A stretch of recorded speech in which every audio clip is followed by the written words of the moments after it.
Well, let's talk about the Nats when they played the Cardinals. FP, this came close, other than a couple of errors, to being a series where the Nats almost threw 4 shutouts against these guys. So you remember in game 1, Anibal Sanchez had the no-hitter going. He went 7 2/3, struck out 5, gave up just 1 hit in that one. And then game 2 was Max with 11 strikeouts. He went 7 strong, gave up just 1 hit. So Anibal was throwing a no-hitter in game 1 of the NLCS. Max came right back and had one going in game 2. And their broadcasters didn't get to say, there goes the no-hitter. Not for a while. There's Davey getting ready for this one. It's the Nats' 11th game of the spring. 4-6 so far. It's 86. So we were into the 90s today. And some big-time hot Florida weather. Tommy Edman, he blossomed last year. 6 hits, 3 RBIs this spring. They love this kid. He can play everywhere. Maybe the talk of their camp is the guy hitting right behind him. Dylan Carlson, still very young. He's one of the top prospects in baseball. Could make the big club out of spring training. And the former Nat, Matt Wieters, in there, batting third tonight. Patrick Corbin, it'll be his second start of the spring, and so far, 2 innings, 1 hit, 1 run, couple of walks, and no strikeouts yet. Yeah, 30 years old, 6'3", 210. 14-7 last year with a 3.25. You see it right there. Pitch game 4 of the NLCS, where he struck out 12 Cardinals, so he faces them again here today. Remember, the Nats scored, I think, 42 runs in the first inning of game 4. Yeah, he got the big lead early, and the Nats took care of business from there. I like the defensive alignment tonight. There it is. Soto, Taylor, Stevens in the outfield. Turner, Kieboom on the left side. Castro, Kendrick on the right side. Jan Gomes doing the catching. There's Starlin Castro playing second base tonight. That's where he's expected to get the bulk of his playing time as a National. Time with the Marlins at second and at third. So St. Louis is 5-7 this spring. As mentioned, the Nats are 4-6. Tommy Edman, 6 for 23. Patrick Corbin's first pitch at 6:06. Underway with a strike, says Mike Estabrook, who has the plate tonight.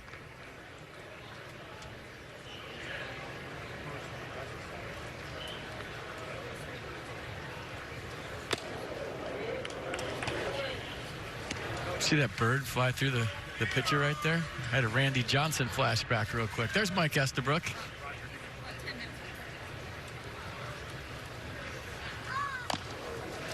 Soft contact, straight back it goes.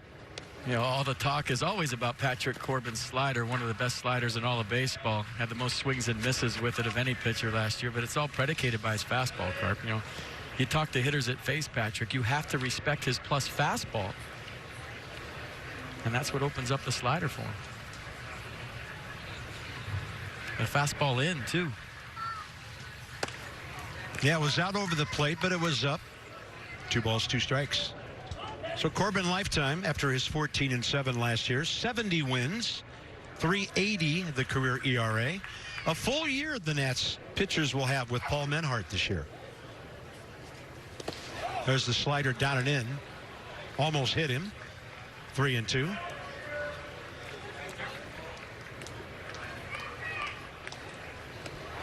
There's 157 strikeouts with that slider. So he had 238 strikeouts last year, 157 with that pitch you're looking at. Good block by Jan Gomes. And 3-2. Challenge, upstairs it goes, and right up the middle, Castro throws across his body and makes a very fine play. Put him a star on that one. Yeah, a little Starlin by that one. Going on the shortstop side, I believe. Let's see. Oh, right over the bag, put the brakes on, sling it over to first. I always thought the toughest play of the game was the very first hitter. I mean, you have to be ready. You have to be into the game. You have to concentrate. Whenever your first chance is a tough one, it makes the play even better. Nice stretch by Howie there. So here's Dylan Carlson. 8 hits and an RBI this spring.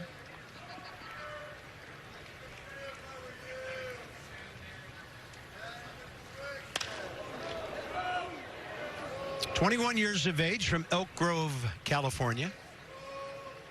Went to Cal State Fullerton. And more on Patrick Corbin. Last 19 times out after his first 14 starts. Unbeatable. Opponent's batting average, strikeouts, not walking guys. And that's one of the things they like about Carlson. He's a young guy who moves the ball around the ballpark. Tremendous speed. And he's aboard for an old friend of ours, Matt Wieters.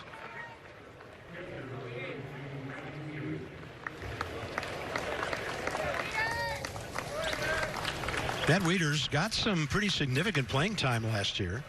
Played in 67 games, 11 homers, 27 RBIs. He hit more homers than Yadier Molina did, who had 10, and they drove in a collective 84 runs. And Matt got re-signed this year. Andrew Kinzer, one of their other catchers, is in the lineup tonight as a DH. Andrew Kisner. Matt looks like he's in good shape. He does.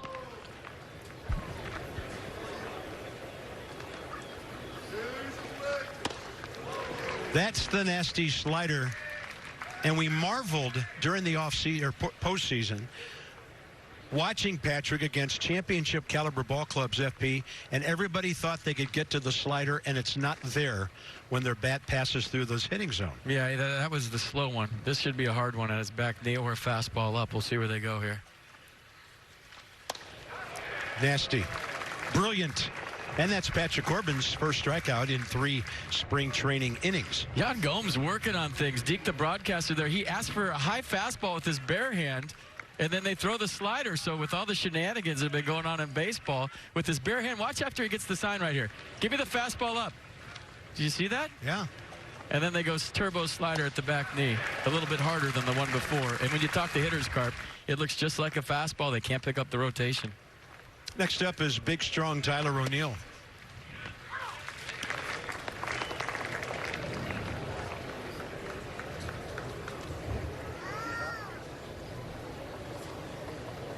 He'll be 25 years of age in June. Tons of power. It's a big lead. Will he make contact this year? That's always the big question with him. And after a slight delay, Mike Estabrook called it strike 2. Corbin sharp here early. He doesn't even work on the slider in his bullpens. He works on the fastball and changeup more because those are, the pitches that he needs to work on. And the slider's just a feel thing. He kind of breaks it out during the game. Threw 1,200 of them last year, so he practiced right around 7 o'clock every night. Shift on left side of the infield. 0-2 pitch. He shows him the heater upstairs.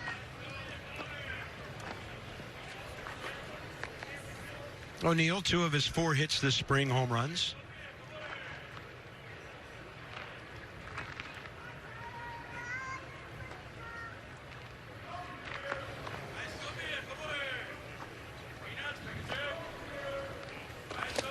Nasty down and in. A pitch that helps Corbin dominate right-handed batters. He gets Wieters, he gets O'Neill. Cardinals get a hit and strand a runner. In South Florida. They're like long walks on the beach at sunset, Bob. That one last night with you was amazing. And I really love it when a long walk takes us right onto one of those yachts that Masson owns.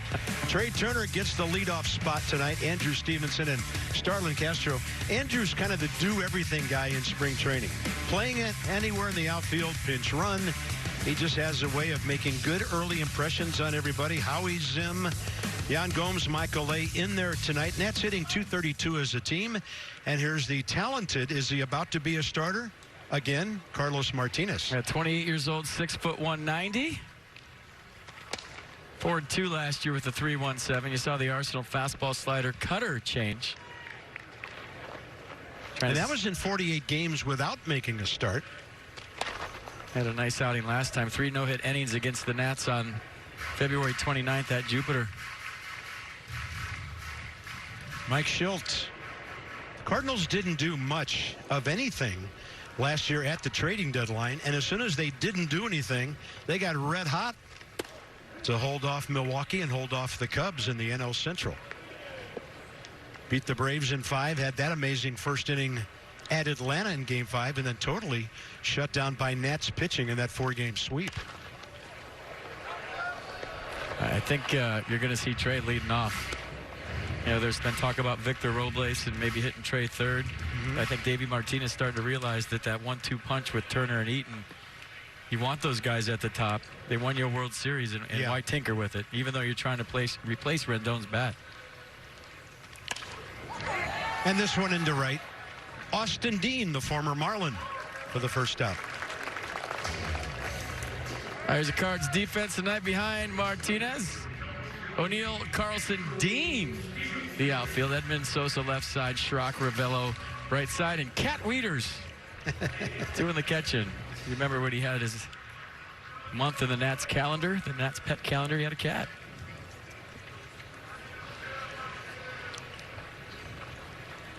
Andrew Stevenson 5 for 16 this spring. He thought that was a fastball. 3 RBIs, 4 strikeouts, 3 walks. Most of his time last year at the minor league level, but I guess you would call it per capita contributor to the ball club. Didn't have much action to the major league level last year. 30 at bats, 11 hits, did not play. After the wild card game, he did get in one game and scored a run. He's been a great pinch hitter. And Andrew's been around so long, we still forget that he's 25 years old. He'll have a birthday 1st of June, but he handles that very tough pinch hitting role like a veteran guy.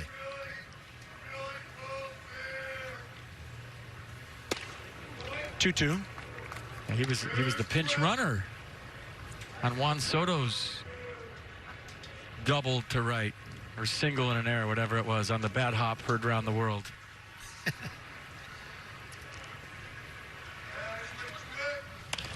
Jammed, and it stayed fair. Rangel Ravello for the second out.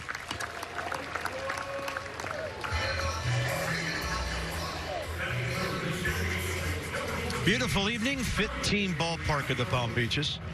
Such a great setup now with the Nats down here with the Astros for their 4th years in this ballpark. Cardinals and Marlins up in Jupiter. Mets a little further north in St. Lucie. So pretty much 5 teams within an hour or so of each other.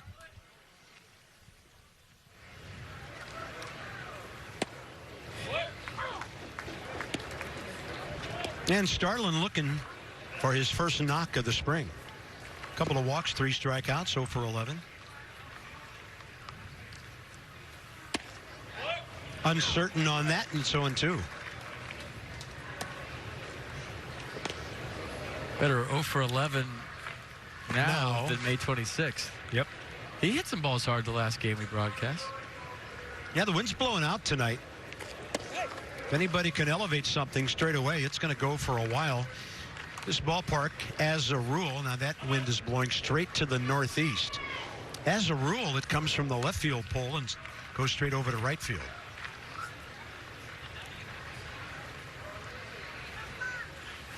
Good fastball, great placement by Martinez, and a very good start for him, as it is for Corbin. A scoreless first. Here in West Palm Beach for his second inning of the night, and Nats starters will have another new arm to depend on in the bullpen. That is Will Harris. Hey, Will, welcome to the ball club, buddy. Great to see you, and thanks for joining us. I appreciate it, guys. Nice to be here. Born in Houston, you went to LSU. I know you and Andrew Stevenson talk a little college football. I got to ask you, last year when you were actually facing the Nats, getting into the World Series, what was your impression of this Washington ball club, and what did you think of this club that you were facing as you went throughout that 7-game series? Yeah, I think it was a lineup that had a lot of length to it. A lot of guys that put together very, very difficult at bats. I think in the American League, it can be a little bit different. You can kind of be a little bit black or white, a little bit of free swingers, and more so than when you turn it over to the National League. I think last year the Nationals were a good example of that, and guys that are going to battle you and have very good approaches at the plate and are going to stay within themselves. And as a pitcher, that makes things very, very difficult. Rangel Ravello hooking one into the left field corner. That'll be the second St. Louis hit, and he'll be at second base with nobody out. Top of the second.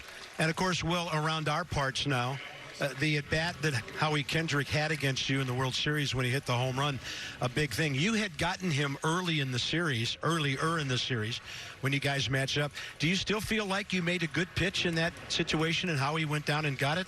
Take us through that. Yeah, absolutely. You know, when you're in the heat of it, I think as professional athletes and competitors, I think we shoulder a lot of the blame for things when they don't go right. But I think that was a situation that was more about what Howie did than what I did. I thought I made some good pitches, you know, the whole series, the whole postseason last year. And, you know, that one was another example of another really good pitch that I made. Like I said, it was just, I think that night I remember saying that he just made a play for his team and was the difference in the game that night. And, you know, so it was more about him than me. And it took me a while to get there mentally, but understood. But yeah, he's obviously a great hitter and a great competitor and a really good teammate. And I've enjoyed talking to him so far in camp. What was that interaction like when you guys first saw each other? And we'll stop asking you about this after this because we have to. Hey, spring training. It is what it is, man. I knew this coming in. I was well prepared. So, yeah, no, it's been great. You know, Howie's a great teammate, and you know, I think he's been in the league obviously for a long time, and I can learn a lot from him. And you know, a guy that obviously had success against me in the biggest moment. I think that's something that I could learn from. Back-to-back doubles by the Cardinals. Austin Dean giving St. Louis a 1-0 lead. Well, it's cool. We're glad to have you here, man. You're a tremendous addition to the Nats bullpen. We can't wait to see it during the regular season. How's the abdominal issue going? It's going well. These guys here, they're taking really, really good care of me and putting a lot of work in, a lot of time in the weight room and in the training room. So just trying to do everything I can each and every day. And since I've started ramping up back throwing, it's been great. And looking forward to them allowing me to take the training wheels off here in the next day or two and start to really prepare for the season. But I think we're onto something really good right now, and I think I'll be better for it, not just this year, but hopefully in the future, my whole 3 years here with the organization. Andrew Kisner, the DH for St. Louis. Thinking about the core that you have joined, Will, in the Nats bullpen. I mean, Daniel Hudson came up so big for the Nats, and everybody's happy he's back. Sean Doolittle, really the bullpen hero of the entire 2019 season. What's it been like for you to get to know those guys after facing them? Yeah, it's been great. You know, me and Huddy go back to time in Arizona, so I was very familiar with him. Played against Sean in the AL West for years, so was very aware of what he brings to the table. So that sounded kind of loud. Yeah, that's real loud, and that's real far. Kisner loses one up on the berm. We mentioned the breeze. I mean, he hit that ball really well. That was a no-doubter, and just like that, double-double homer. Cardinals 3, Nationals nothing. Well, we'll talk about spring training for a veteran guy like Patrick Corbin. You're a veteran yourself. I mean, obviously there's always pride when you take the mound, no matter what the situation. But does something like that bother you right now on, what is it, March 5th? No, I mean, I think I'm competitive in this, yeah, absolutely. But I'm sure right now he's just kind of going through his mind and trying to feel like what he felt right there. And, you know, if it wasn't something he didn't execute, then he's going to try and execute it better here this inning. So, you know, early in spring training, in general, I think, guys, it's just all about the feeling, you know, feeling your mechanics, feeling the ball come out of your hand. And it's a little bit more difficult this early to repeat it over and over again. So, you know, he's going to figure it out and make an adjustment here. And if it's not today, it'll be tomorrow or the next day. And, Will, you know, you're new here, obviously, but you don't know there's been a history with the Washington Nationals and their bullpen. It's been an issue from time to time and was early in the season last year. It looks a lot better this year. How good can you guys be? Yeah, when you look around, I think we have a lot of guys that bring a lot of different things, and I've kind of always said that even back to my Arizona days, we had some really good bullpens there, and my time in Houston, we had some really good bullpens, and I think it's a matter of guys bringing a lot of different things to the table and not being just a cookie cutter, everybody, you know, throwing the same. And so, when you look around, there's not two guys that really do a lot of the same thing. And I think that's good. It gives Davey a nice variety, and I think that allows us to mix and match better for the different circumstances and situations that are going to come up over 162 games. You always hear, back in the day, you'd always hear, I didn't know what my role is. It seems like today outs are outs and guys are starting to buy into whatever inning they pitch. Is your bullpen like that? It seemed last year that Hudson didn't care if he was closing. Doolittle didn't care if he was closing. They just wanted to be in there and get the curly W at the end of the day. How hard is it as a reliever to adjust and to not know what inning you're going to pitch on a given night? Yeah, I think, it can be and it can't be all at the same time. I think if you have a manager that communicates that, then you know what to expect. If you're expecting to not know what's going to happen, then that makes it a little bit easier. You stay ready.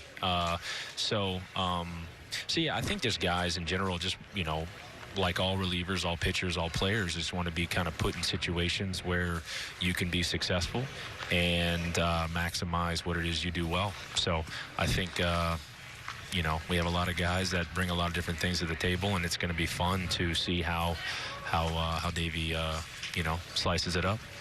Well, Will, we look forward to watching you work this year. 60 appearances or more for the last 5 seasons. We'll take 60 or so from you this year, and best of luck with your new ball club, and we're really glad you're a National. I appreciate it, guys. Thank you. 35-year-old Will Harris, newest Nats bullpen guy, as mentioned, born in Houston, ended up with the Astros after the Rockies drafted him out of LSU. Went to high school in his hometown of Slidell, Louisiana, and good stuff. I know somebody mentioned how well-spoken he was on MLB the other day, and here he is with us. Pro on the bullpen, pro in the air. Number 9 hitter for St. Louis now is Edmundo Sosa, the third baseman. He's telling whoever right now, FP's not a big idiot as you said he was. Those were good questions. Your ability to read lips has amazed me for the better part of 10 years. Incredible.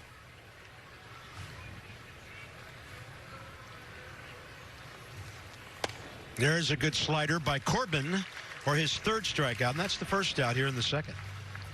Well, you remember last year, the first inning was Patrick Corbin's bugaboo, right? He had the trouble finding the strike zone. So you saw the first inning today, a couple of Ks. And then the second inning, all of a sudden, working on things, not a big deal, just like Will Harris said. But that was a nice slider. Top of the order now, Tommy Edman. Castro, who is shaded well up the middle here, took a hit away from him, straight up the second base way, first time up.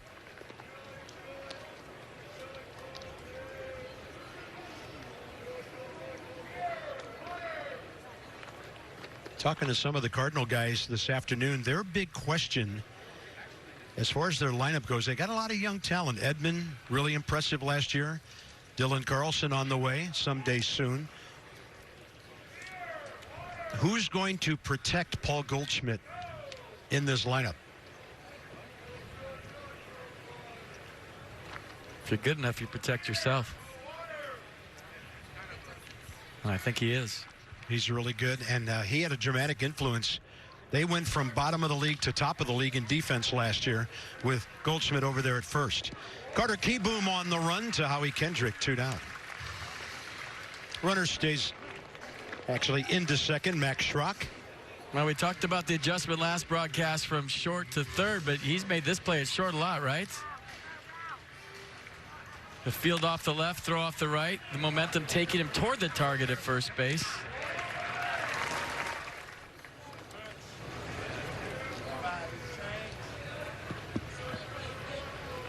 Just need reps, man. The more chances you can get down here when it doesn't count, the better. And you remember Anthony Rendon at third in a Patrick Corbin start. He get a lot of chances with the slider into righties. So as a third baseman going into the game, you realize that, all right, Corbin's on the mound, sliders into righties. I'm going to get some chances tonight. Carlson base hit the other way first time. Howie well off the line at first, about 30 feet worth. And Corbin close, but missing inside, 1-1. Dylan Carlson was a #1 draft pick when he was just out of high school. .260 minor league career average, .350 the on-base percentage. Snap throw to second, nobody at the bag, and Castro played on a hop.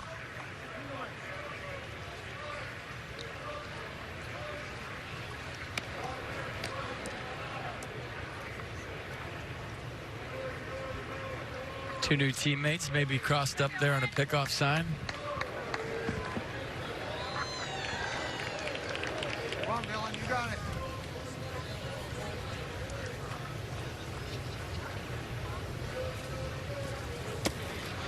Good eye.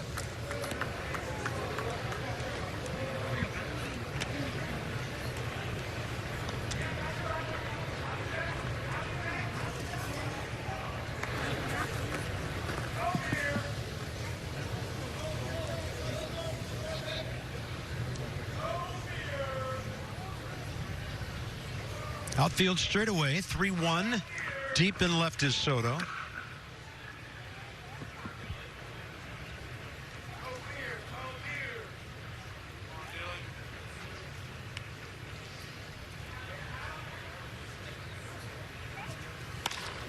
And this one for Trey Turner. Nice big hop at the end.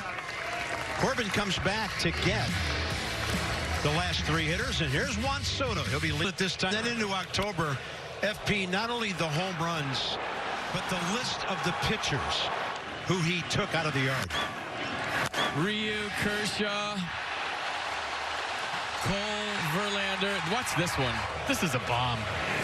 That was the answer to Alex Bregman carrying his bat to first base. Juan carried his and said, anything you can do, we can do better. Do they do this again this year? They got to, right? They got to dance in the dugout. There you go. There's the A-listers. Unbelievable. At his age, what he did, and really what he did the year before as well, but this time on the biggest stage in baseball. 9 for 27 during the World Series with 3 homers and 7 batted in. If Strasburg doesn't win the MVP, Soto probably would have been that with his bat. Steven was so brilliant, so dominant. He put on a laser show in the backfield in batting practice today. Carp hitting bombs the other way, straightaway center field, and the trajectory of the home runs were low line drives the other way. Oh my. Wynn's got a hold of that one. It'll be up against the wall. That thing had so much top spin on it. It just couldn't stay up to get out of here. And Juan Soto now 4 for 11 this spring. In the home runs, you know, when you hit an opposite field home run as a left-handed hitter, they're usually high drives. He was hitting the low-line drives with about a 20-degree launch angle to left center in batting practice today. So there's the first knock of the night for the Nats. There goes the no-hitter, a double by Juan Soto. A little top spin action would be in the bullpen or on the knoll. He can hit. What a pretty swing. Yeah, still younger than his uniform number. Here's Howie. Howie has 4 hits, 2 RBIs down here. Right now, veteran guy, he's going to work on advancing Juan Soto to third here. Take this at-bat and make it a situational at-bat, just like you would during the season. Maybe early in the game you'd think about driving him into right center, but this is where you work on it. That ball pulled on a couple of hops. Tommy Edman. Soto has to stay, 1 out.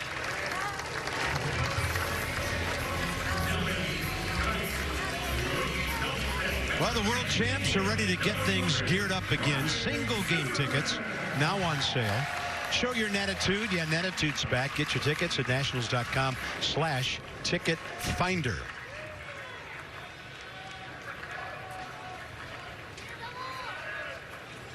Waiting forever, along with his organization, his franchise, his city, the entire DMV, Ryan Zimmerman, and he made the most of his opportunities as well. 5 World Series hits, a homer, couple of RBIs. And Soto, who is 2 for 2 running, and he is out by a pretty good margin at third. Matt Wieters guns him down, 2 outs.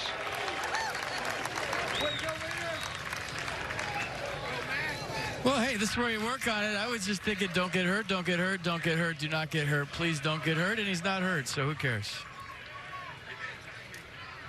Is it bad that I was thinking that every step? Well, we talked about this last week.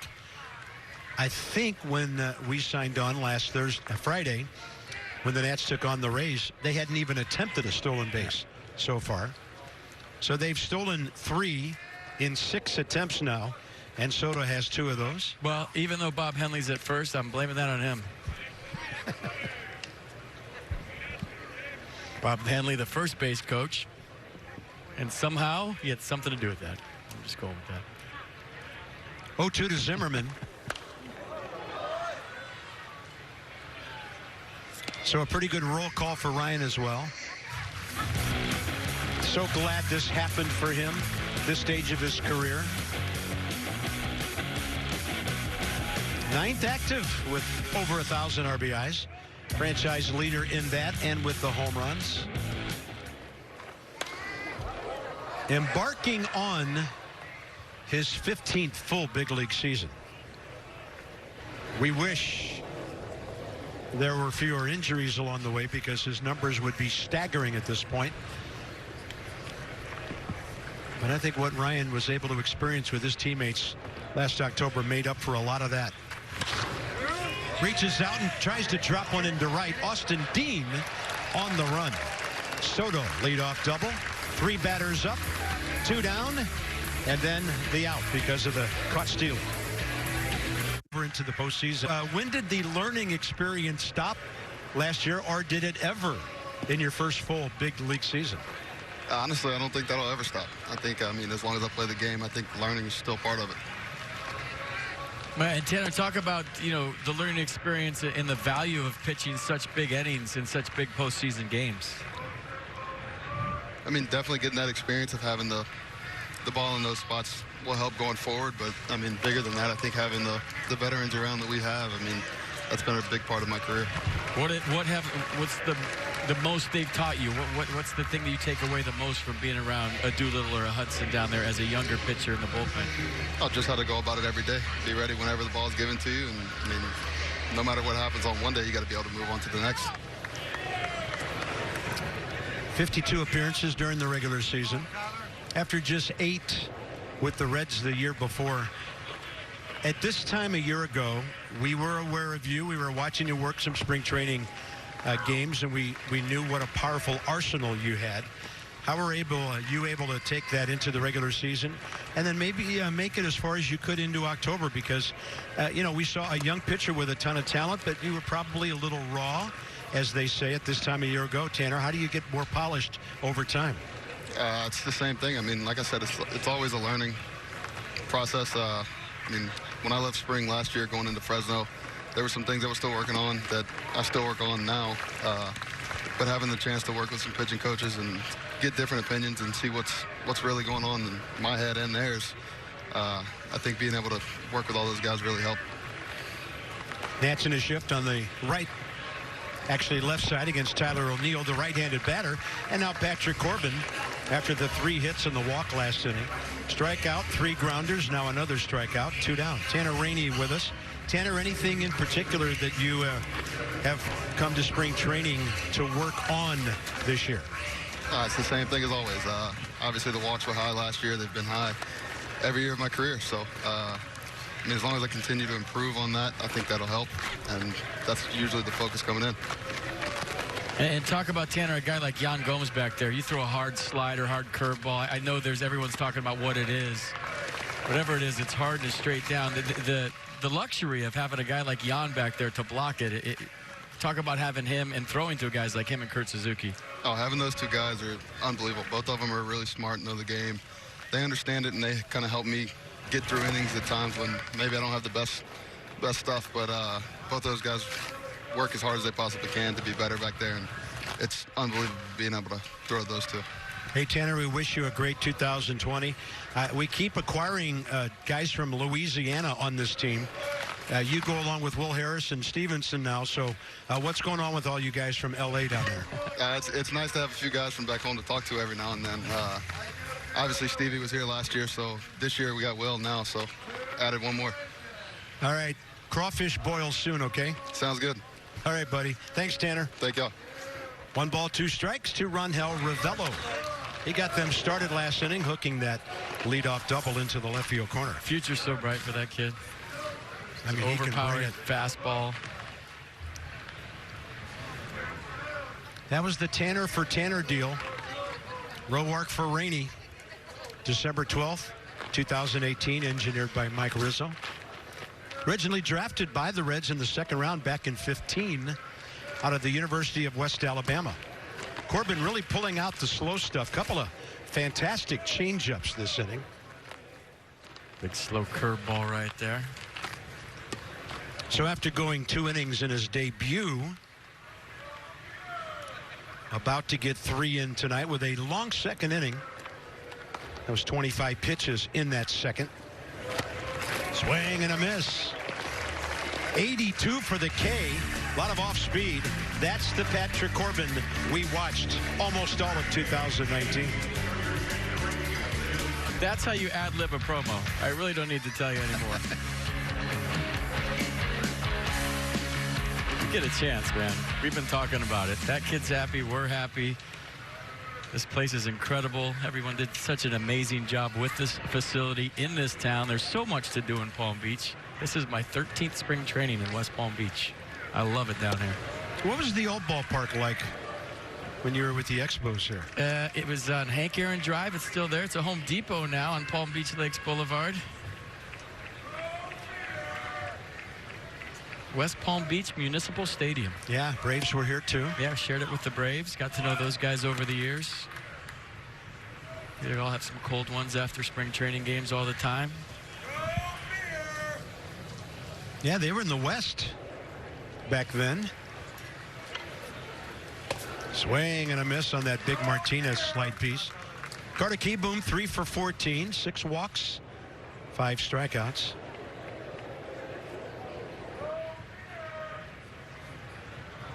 Davey saying the other day in a broadcast interview that it is his job to lose here. Oh, Is Carlos Martinez walking around with something going on?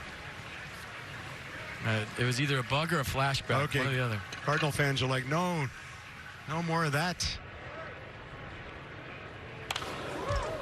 Kieboom, nice swing, trying to take that the other way.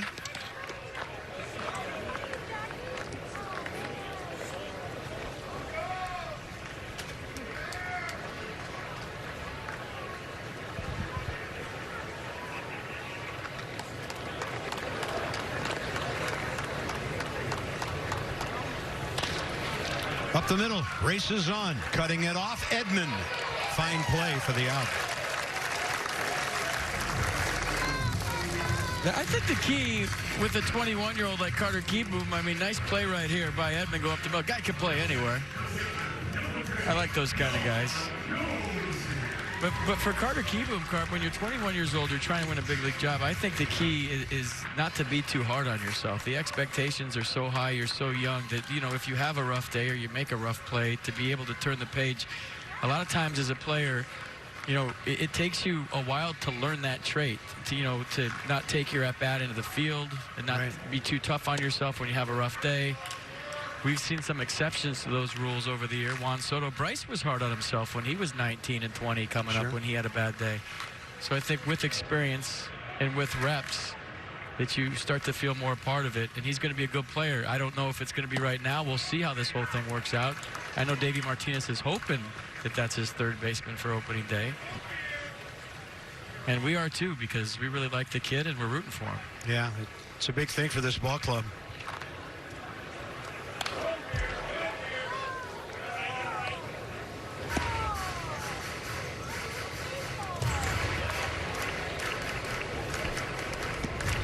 Anthony Rendon departs with a .290 average, 136 homers, 546 RBIs in 7 wonderful years. Get to see him when the Nats play the Angels this year. Martinez with some nasty action down and away to strike out Yan Gomes. That'll be his second swinging strikeout. And he's trying to face the minimum of 9 batters through 3. Michael A. Taylor is next.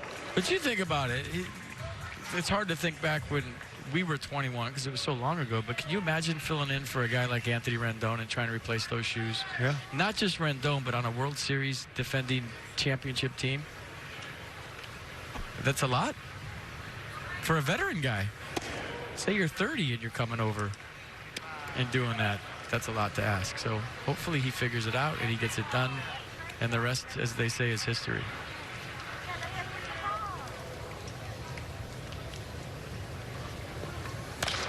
High chopper.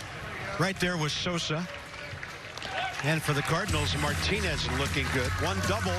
A rope by Soto, pardon me, given up in 3 full innings. That new thing, we're wearing it out. Patrick Corbin today, 3 innings, 3 runs on 4 hits. Getting his work done. So he had 5 strikeouts, walked 1, threw 53 pitches, 35 of those for strikes. The slider was nasty, we know that. So some good pitches today, got his work done, and now he can go home and play on the best backyard miniature golf course you've ever seen in your life. 0-3-0 the Cardinal line score. So Patrick Corbin, 53 pitches, 35 strikes through his 3. Looked really good on the bookends of that appearance, 1st and 3rd innings. There's Javi Guerra, 34 years of age, who pitched in 40 games out of the Nats bullpen last year. 54 innings total, 42 and 12, the strikeout to walk numbers. There's Austin Dean. And Javi's been bringing it down here. It's been coming out mid to high 90s. Oh, it's just a great story last year. The Nats DFA'd him. He went and told everybody the day he got DFA, go get that ring, boys. Then, you know, because he's such a good teammate, such a nice guy, such a good pitcher, and such a professional, there was some injuries. I think it was Tony Sipp that got hurt, and he was still around, and they said, come on back.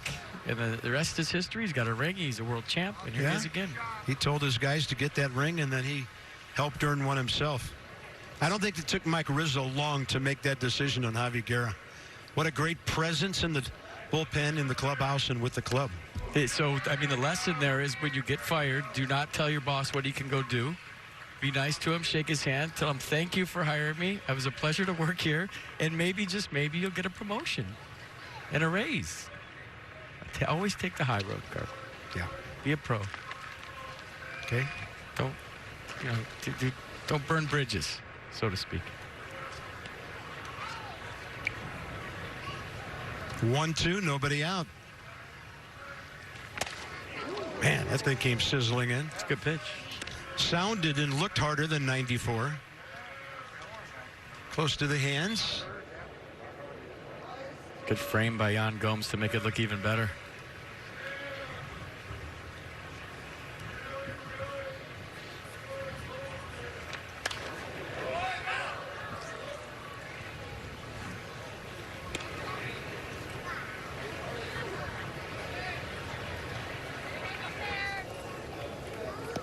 $26-man roster this year, so you'd think there'd be an extra bullpen arm. Javi, a non-roster invite, trying to make the club. He had a good World Series, didn't pitch in any of the previous playoff series. Couple of games, 3 innings, 6 hits, but only 1 run given up.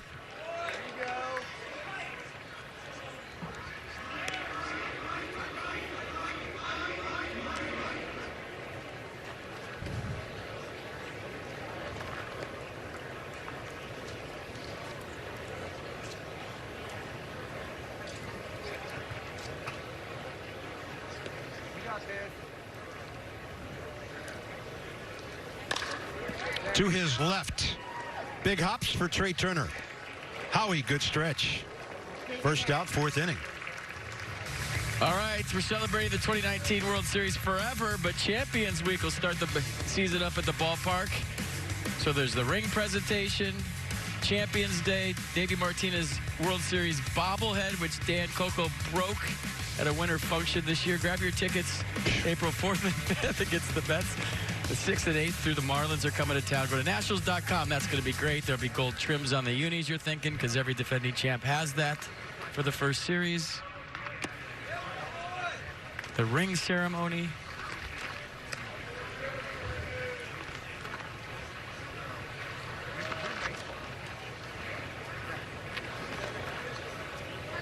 It's going to be great.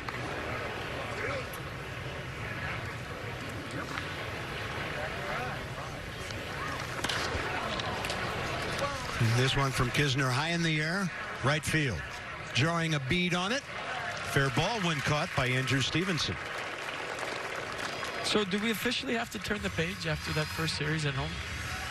I don't know. Because, you know, everybody says wait till next year. You know, that's everybody's motto, right?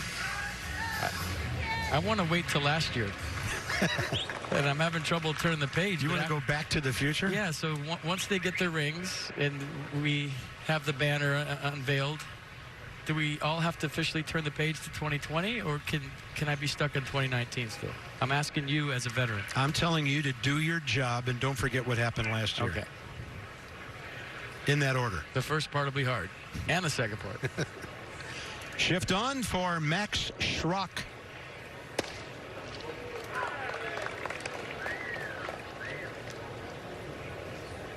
Spring training invite. And he's done well so far. 5 for 18, an RBI, 5 walks, 3 strikeouts.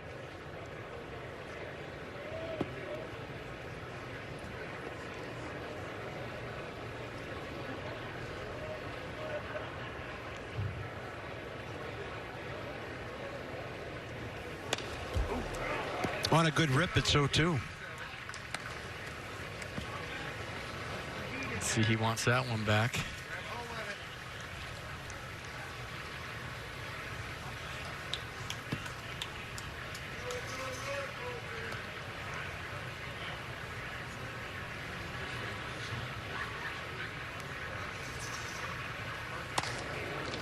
Close. Javi was heading for the dugout.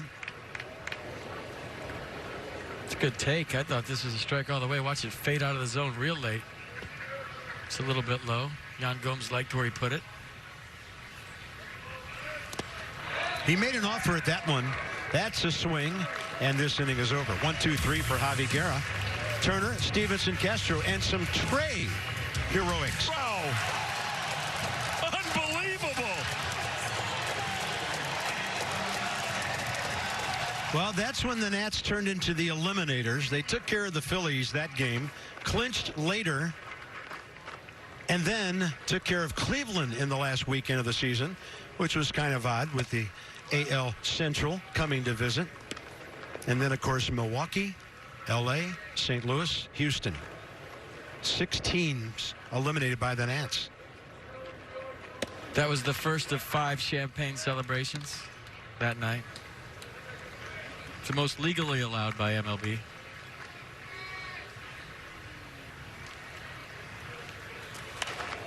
Right on the hands of Trey Turner. Fly ball to right first time up. You know, but going back to the conversation you started about him leading off first time he came up, FP, there's no doubt about it. This is a different offense. It's a different ball club when Trey Turner simply gets on base. Oh. That'll be up the middle. Schrock was playing that way. Ravello picks it at first, 1 out. Oh, you're right. It's a great point. A game changer. And then you got Adam Eaton and his fire hitting right behind him and all the things he can do offensively. So the 1-2 punch is something Davey doesn't want to mess with, I don't think.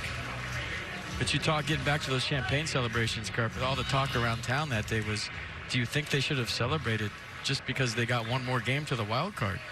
And, you know, if you've ever been a part of a 162 game campaign and you've come from 19-31 to get that extra game, and all they had to do to persevere to get to that point, we saw how it all ended. So the answer to all those people that didn't think they should have had a champagne celebration is yes, they should have, and they always should. And now you see why they did. Yeah. End of story. Forever. Well, everybody has their opinions. Some are good. Love this kid's swing. Nice swing right up the middle. Baseball player, man. I love this kid. The more we watch him play, the more there is to love. One of the best young men we've ever had on this team. There's Starlin Castro now, struck out swinging first time.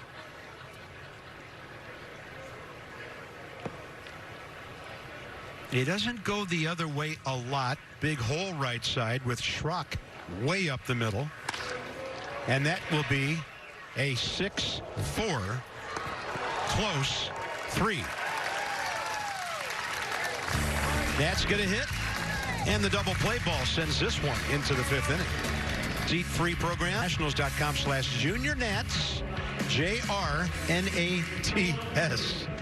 Crawl yourself to a great time in 2020. Well, they're not booing him. They're doing him. And here's Sean Doolittle.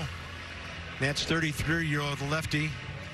Unbelievable year last year with everything he had to deal with. 63 games, finished 55 times.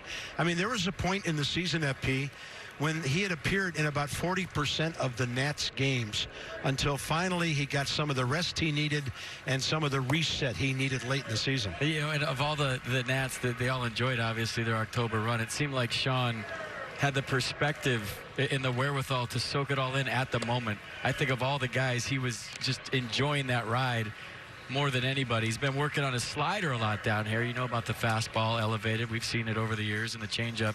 But he's really been working on the slider to complement those three. And he threw a lot of them, if I remember right, in the World Series.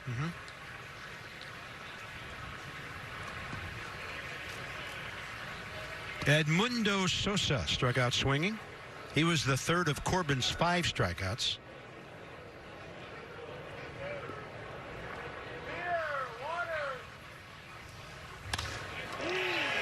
Nice job of going the other way. Stevenson trying to hold him to a single. He is going to pull up on a very good play by the Nats right fielder. Nice swing. Nice play defensively. Tommy Edman, 3rd time up. Couple of grounders. He's 0 for 2.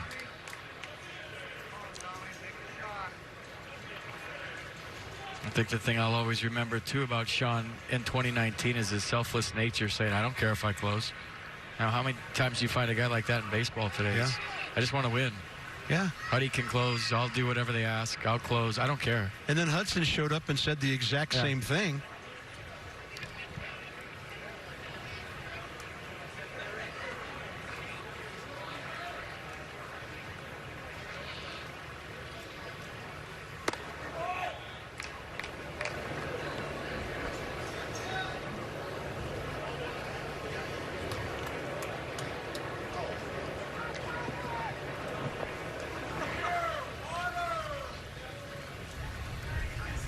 Keyboom respecting Edman's speed just behind the baseline at 3rd.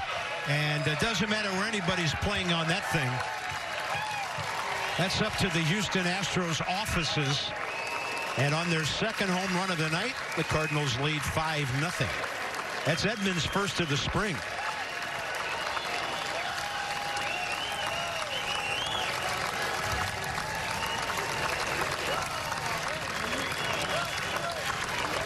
That was a far tater. Fastball up, he got on top of it. Powerful swing from the Cardinals utility player. Up on the concourse, one hop on the building.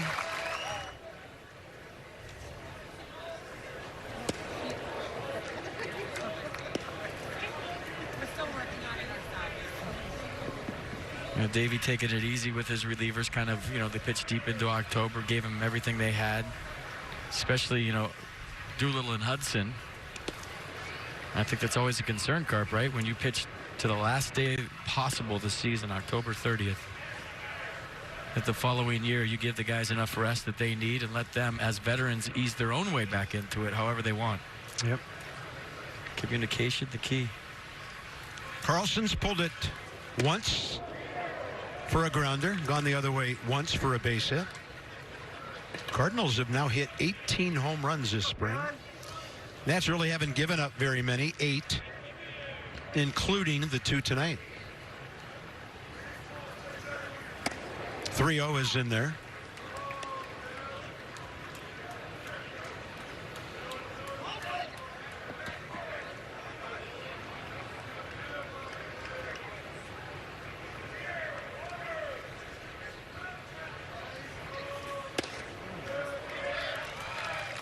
3 in a row aboard for St. Louis here in the 5th. I mean, I've said this a million times about closers in spring training. It's hard to replicate the adrenaline you're going to get during the season. Remember Drew Storn used to come down here and get lit up every year, and then opening day he'd be fine because he'd have the responsibility of saving a win for 24 guys on his shoulder in front of 40,000 people. They're all adrenaline junkies. They love that. It's hard to get up for these and to get that same sweat going and that same feeling going that you get during the season. So you go out there, you try to work on things and get your work in, basically. And the results will start mattering in maybe a week or so, I think. What are we, 3 weeks from opening day today? That's what I was told. Correct. High heater, 1-1. Well, I remember when I was a kid, every year, spring training. What's wrong with Bob Gibson? He's getting killed down in St. Petersburg. Bob Gibson would go to spring training and just throw fastballs just to build his arm strength. I don't think the guys had anywhere near the off-season programs they do now. And that was still a time in the 60s into the 70s when guys would come to spring training not ready, and they would use that time, and all of a sudden the opening day comes and here comes the fastball and the slider, and nobody's worried about Gibson or some of the other veteran guys around the league. The epitome of working on something and getting strength in spring training and not worrying at all about results. And you really can't worry about results during the season either. You worry about the process, go out there and make your pitches and put up zeros. But during the season, whatever it takes on that given day to get outs. Yep. Every day's different, isn't it? Yep. 1-2 to Wieters, who has struck out and grounded to third. And Sean Doolittle throws it right by him for his first strikeout. Bunch of Ks tonight, 7 by Nationals pitching.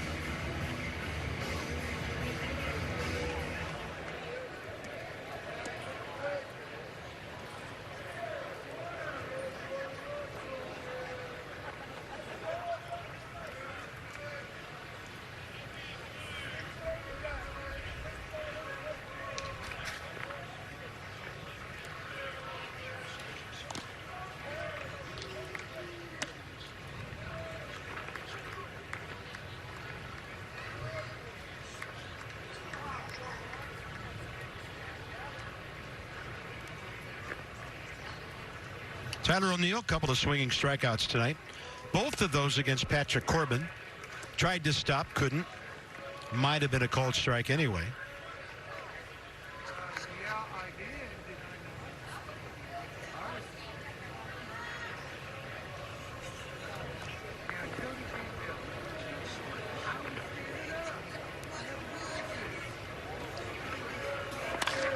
That one hooking left field corner. Fair. Long run for Juan Soto to the 335 mark. Pop Warner's going to send the runner. Throw skips away from Trey Turner, and it's 6-0.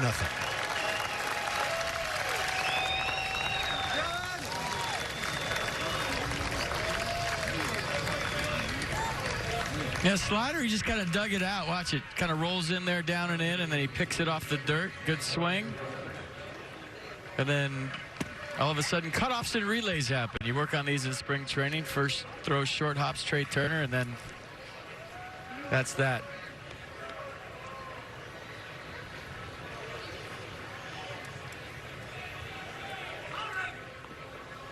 Rangel Ravello. 29 games at the big league level last year. Andrew Stevenson. Towering fly ball. He's got it. Runner stays. 2 down.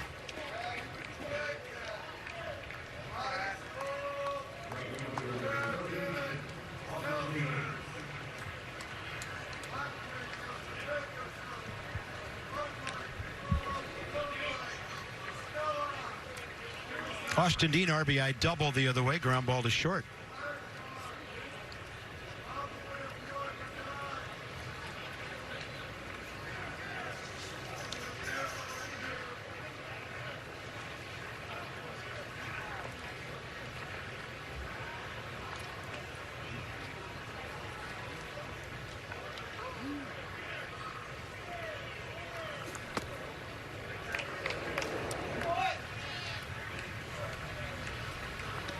key is to build up and be ready for March 26th. That's it. That's all that matters.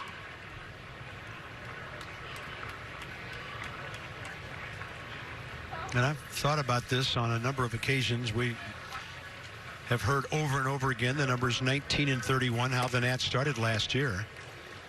Without Sean Doolittle, who was totally overworked during that time, who knows what that record might have been. It might have been 15 and 35. It might have been worse than that. Got it. Really, really, really close here. Really, really, really close. Yeah, I remember a game at Citi Field when it was at its worst. And Sean Doolittle had pitched a number of games in a row, and he was just spent, and he gave up a save. And this is big boy baseball, right? Hey, if you get lit up, whatever, chin up, big boy, let's go get it tomorrow. That was one of the first times as a broadcaster on air I felt sympathy for a guy. Just the look on his face, and when he took his hat off and he was squatting behind the mound. Yeah. And you were just like, this guy has been used a lot, and you felt for him.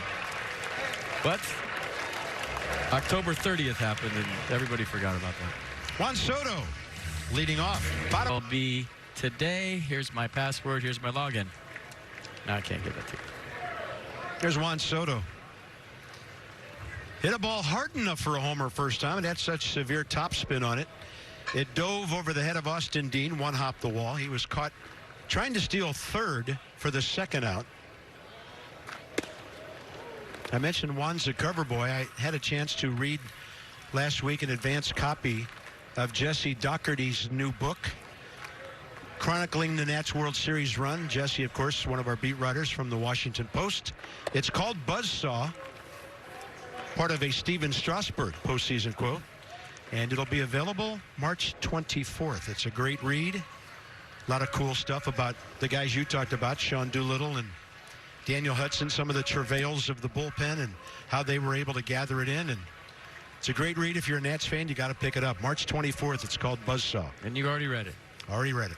So you're a big deal, and you got one early. No, he just gave you one? We did a little fact checking. Oh. Does it pass? It does now. Does it have pictures in it? Because it's my copy did not. Well, then I think when it comes out, it will. It's got to have a lot of pictures, or I'm not going to read it. It's got a couple of pages you can color toward the back. Chip's trying to get us back on track with stats. I mean, Soto, amazing, huh?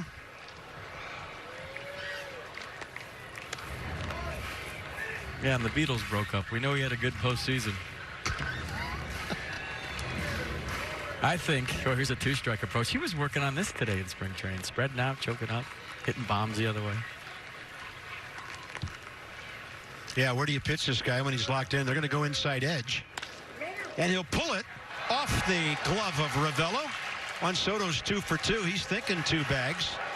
Austin Dean not able to get to it in time. And Juan Soto has 5 spring training knocks and 2 of them tonight. Double all the way. Double first time up, double second time up. And he's the kind of guy that doesn't need to save him for the season because he can flat out hit. Good effort right here. The ball just kind of had some top spin action to it. Soto hustling all the way to first allowed him to get into second with a hustle double. So 22 is 2 for 2 with 2 doubles. Huh. It's a lot of synergy right there. Howie Kendrick to short first time. Tommy Edman threw him out.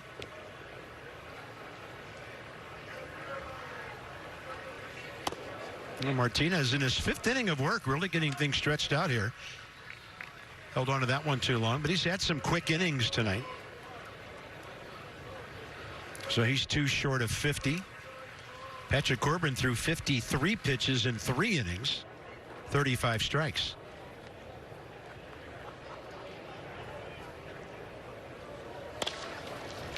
Top spin off the glove of Sosa, and he recovers to throw out Howie. And that's fine. We don't want Howie going crazy down the line. We saw him pull a hammy early in spring training last year. Let's take another look back at Ryan Zimmerman, some of his swings in postseason. Well, that was in the wild card game. Michael A. Taylor would get hit by a pitch. Zim broken bat. Juan Soto with a knock. That was game 4 NLDS. That's in the World Series. Game 1 off Garrett Cole. So a World Series tater to the resume. And the cool thing about it is every round the Nats advanced, they would have a team party. He was lucky enough to be at all of them. And Davey Martinez would defer to Ryan Zimmerman and say, Mr. DC, you're doing the toast. So he did all the toast throughout the whole thing, and it became kind of a behind-the-scenes tradition. And I don't want to tell you what they were, but they were amazing, all of them. Fly ball to right off the bat of Ryan, first time up.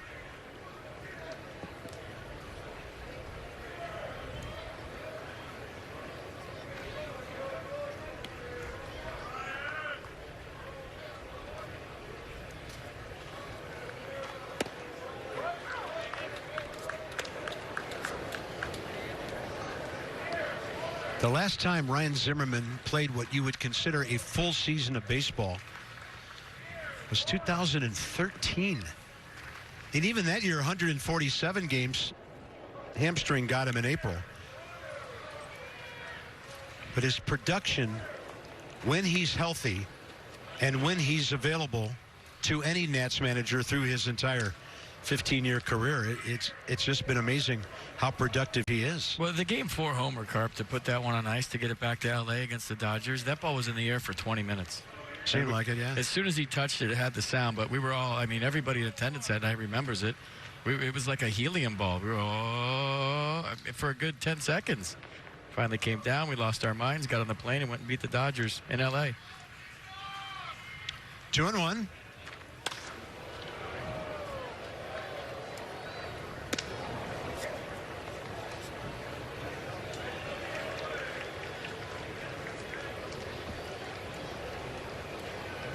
Gentleman Zim wasn't even starting at the beginning of the postseason. Then his bat got him in the lineup, and he got some huge hits. 4 hits in the division series, 4 more in the LCS. 5 hits, a homer, 2 RBIs in the Fall Classic. That's hard hit. Hit off the mound. That gave Max Schrock a nice big hop. Over to third, Soto on the second out. Good swing, good at bat. Perfect. Hit it on the barrel. Professional spring at bat here. Little ricochet off the side of the mound. Was Carlos Martinez upset that he didn't catch that? That would have been a tough play.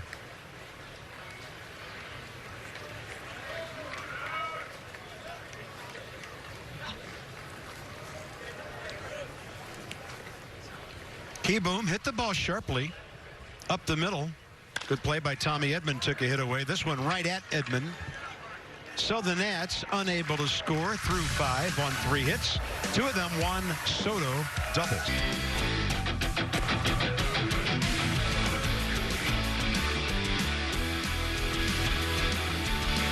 Big night on the berm. And through 5, it's all Cardinals. 6-7-0 St. Louis, 0-3-0 Washington. Traded by the Twins to the Nationals for minor leaguer Hunter McMahon is 30-year-old Clarksville, Tennessee native Ryan Harper, originally drafted by the Braves out of Austin Peay. And so far in the spring, 3 appearances with a hit and a run over 3 innings of work. He was in 61 games out of the Minnesota bullpen last year, 3.81 ERA. And 50 strikeouts and 10 walks. Excuse me, Carp. 2 pitches, fastball, curve. Fastball average 89 last year. Curve is a slow one at 60.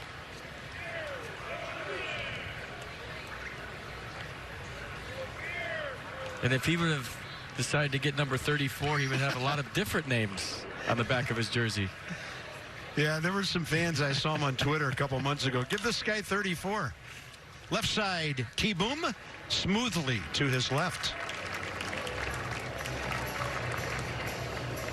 Nice play going to his left. Good throw right on the money. See him give with the hops there. Get a nice one.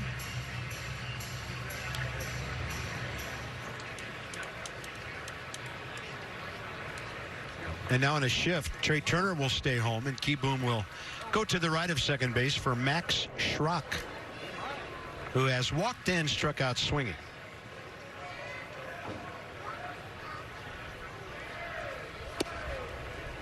Kind of a little herky-jerky from the right side on the delivery there. Curveball for a strike.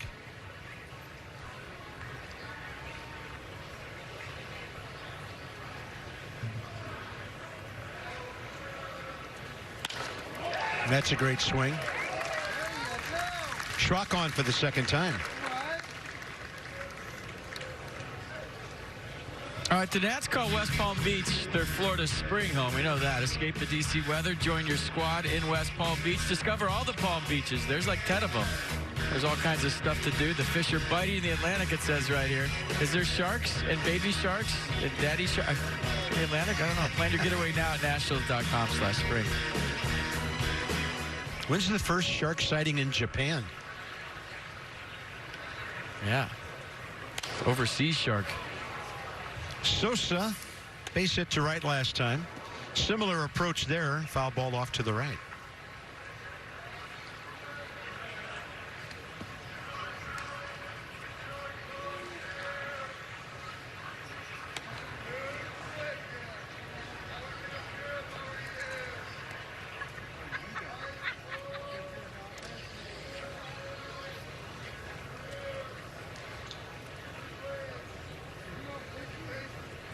Castro well up the middle.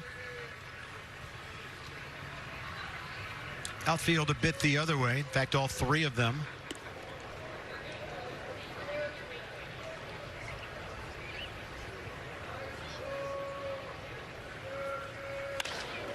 In the air to center. Michael A. Taylor. 2 outs. Top of the order, Tommy Edman, his 4th at bat. Yeah, Ryan's first day is in that. He said he wanted to bring another title to D.C. Do we have a Broad Street? You saw Bryce the other day hit a ball on the freeway for the Phillies. Little toe tap action going. Yeah, that one got a lot of play. He's going to have a big year.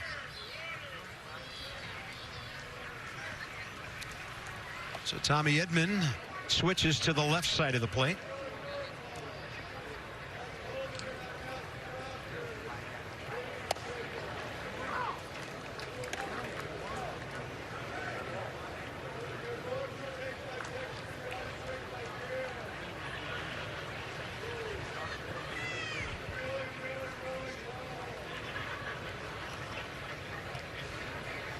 Quite a rookie year last year. 6th rounder back in 2016 out of Stanford.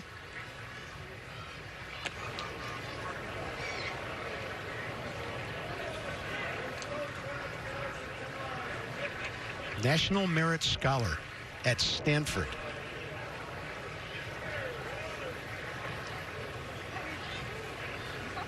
Oh, 1 with 2 outs.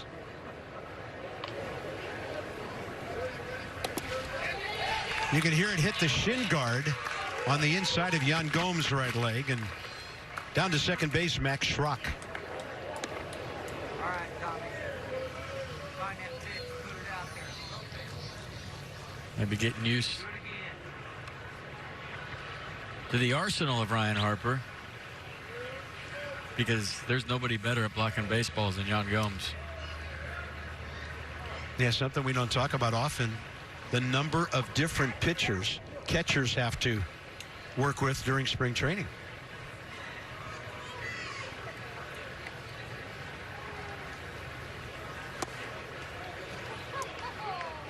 How about all the signs they had to learn during the World Series this year? The Nats catchers changing them up all the time, getting to the ballpark probably before noon, I think, for an 8 o'clock start.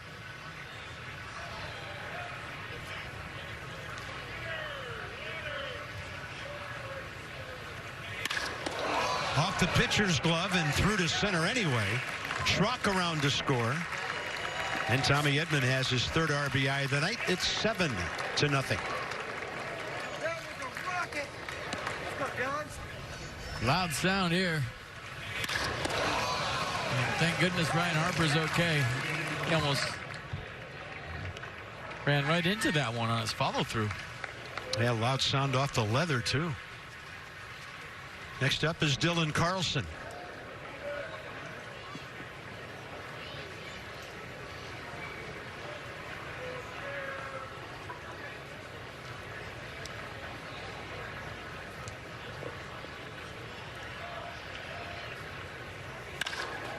That's a high chopper for Castro.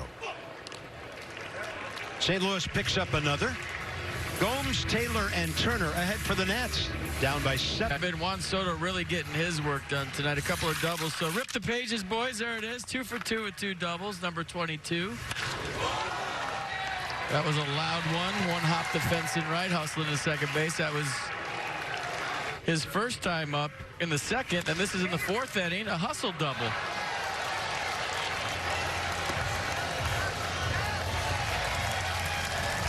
So have a little fun. A little baby shark back to the dugout. Maybe daddy shark on a double. I forget how it goes. Nats come up bottom of the 6th inning. 8, 9, and 1 due up. Next up for St. Louis, 22-year-old lefty from Selma, Indiana, Zach Thompson, originally drafted by Tampa Bay. Out of high school, and then the Cardinals out of the University of Kentucky. Pitched 3 years for the Wildcats. 16 collegiate wins in about 200 innings, and 1 year at the professional level for several clubs last year. Rookie ball here in the Gulf Coast League, and then the Florida State League with the Palm Beach Ball Club. And here's Yan Gomes, who struck out swinging first time up. Thanks to Carlos Martinez, only given up 3 hits in 5 innings. 2 Nats are just now getting their second at bats. A fastball, slider, curveball, plus curveball, and a changeup. One hopper. 1 out. Single game tickets, another reminder, on sale. Get your tickets at nationals.com/ticket finder. On the road for the first week in New York and Miami. And then right home.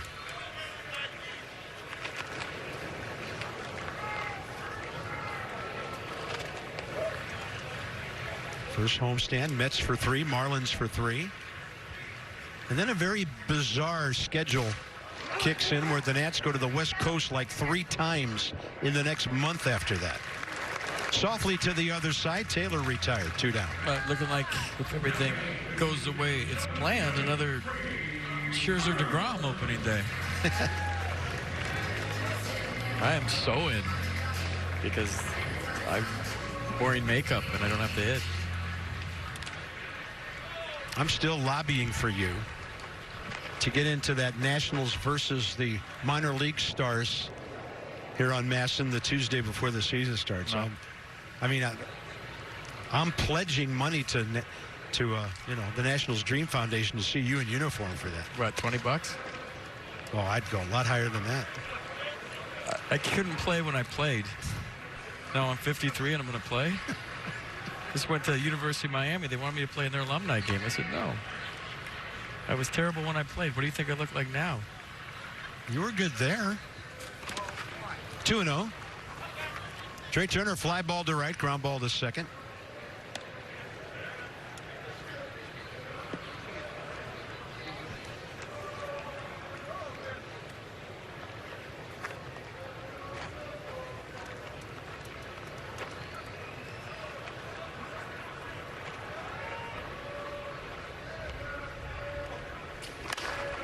Healthy hack. It's kind of hack you like to see from a guy on 2-0. Does he still have his index finger off the bat? I haven't been paying attention. It looks like he's got a... It's on and then it's off. I mean, he's trying to figure it out, right? 2-2. Maybe there's a certain comfort to the way he held it. You know, you want loose hands at the plate. You get tight hands, you're squeezing sawdust out of the bat. It makes for tense muscles and a slow swing. And all of his power is generated from the whip he gets. Called out on strikes, and then a hug from the backup catcher. Through 6, Nats bats are quiet tonight.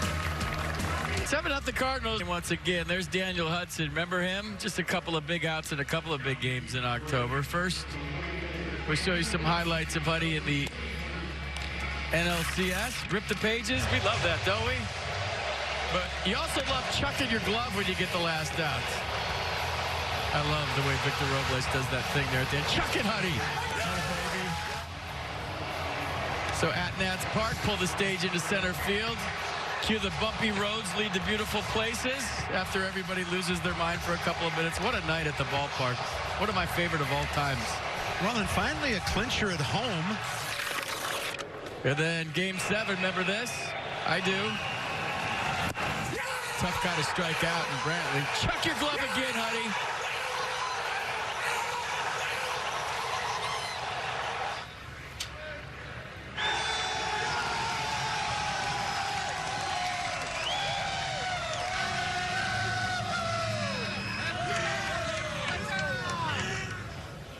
Here he is. 1 inning, 3 hits, 2 earned runs so far in the spring. What a difference a couple of years makes in throwing your glove on the mound. 9 games, September and beyond. And of course, the Nationals also got a lot of national play because it was family first going into the LCS. Daniel home for the birth of a beautiful baby, rejoining the ball club. And the Cardinals could do nothing in that 4-game series with the Nationals starting pitching. Not saying they didn't need all their bullpen guys, but Anibal Sanchez, followed by Max, could have done a better job in those first 2 games of taking care of business with, at least at the start of the series, the bullpen a significant man short.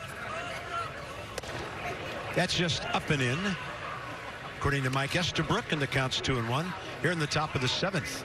This is Ivan Herrera.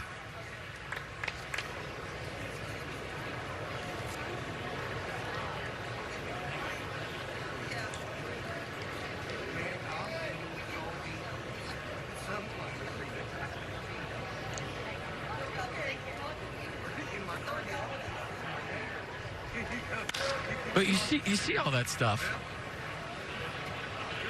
that we keep watching, Carp, and there'll never be anything like it again. You know, with how they did it, from 19-31 to a wild card game to Juan Soto's hop, the one hop that maybe changed this franchise's course in history, to beating a 106-win team, sweeping the mighty Cardinals, then winning the World Series against a 107-win team. So exercising demons along the way, maybe having us all think, you know, that good things can happen, that we don't have to wait around for the worst to happen all that time, that's changed. But there'll be nothing like the very first time, and nothing like that last season ever. So even if they win it this year, it's going to be great. We all want to have that feeling again. You know, you talk to Giants fans, they've won 3 in San Francisco. They still go back to 2010, the first one they won. That feeling of euphoria that you have as a fan and as a player the very first time, and the way they did it is so improbable and unbelievable, with all the organic things that happen along the way with Baby Shark and the start. You'll never see that again. If the Nats win 5 more World Series, you'll never see that again. Or anything like it. Mac Williamson out in right field on that one. Wholesale changes all over. Wins in your favor. Put it out there.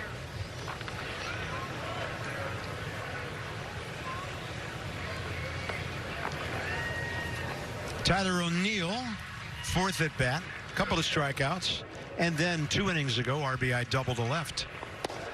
Good tight slider from Daniel.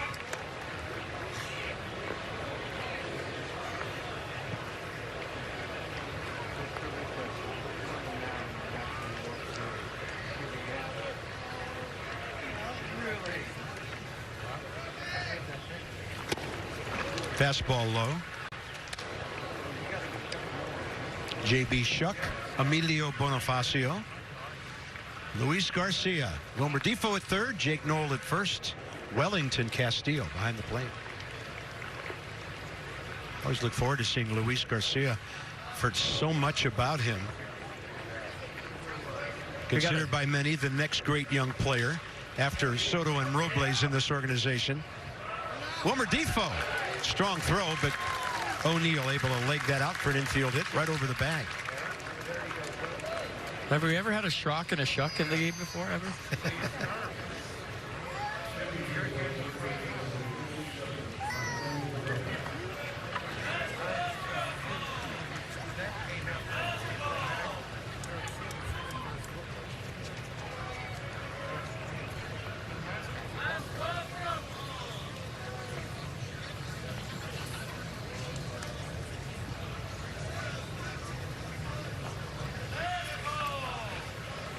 Rangel Ravello, 1 for 3, double.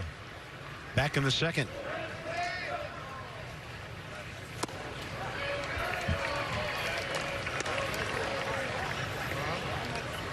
There you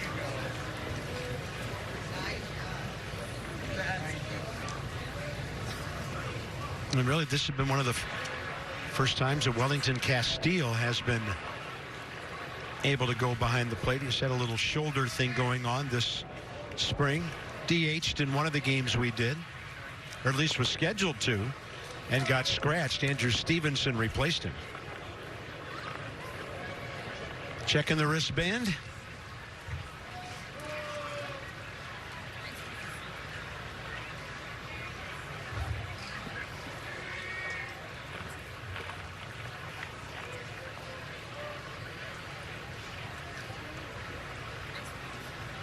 Here, looked at the wristband for a throw over here.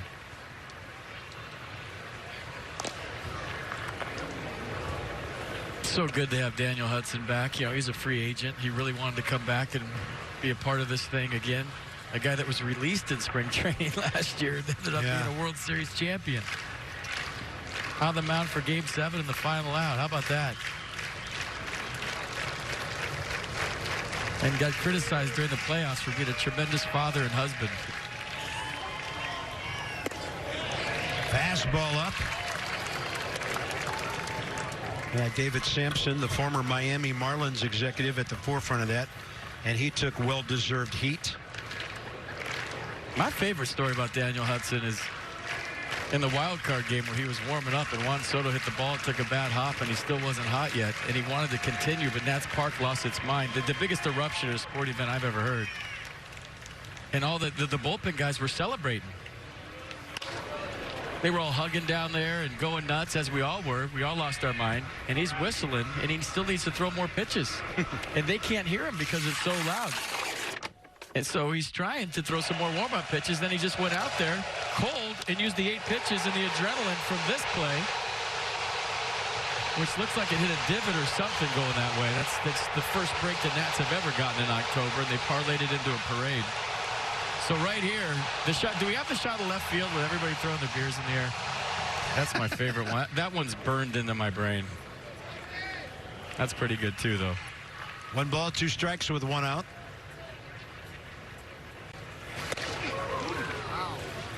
And Ravello leaning out over the plate a little bit, and that stood him straight up. So he said, I just threw the ball in the air and said, forget it. I'll go out there on the mound and warm up. And he used the adrenaline and just threw it as hard as he could, got 3 outs, and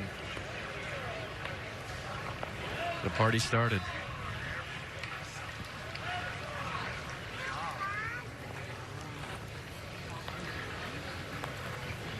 Two. And a Jan Gomes block earlier turns into a Wellington Castillo block here. A couple of guys who have a lot of time behind the plate.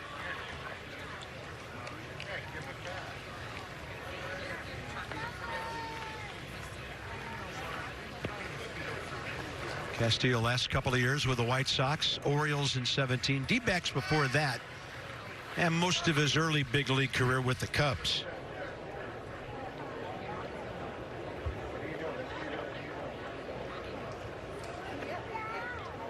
(3-2), runner holding into right center. Williamson cannot cut it. Heading for third, O'Neill sent home, 8-0.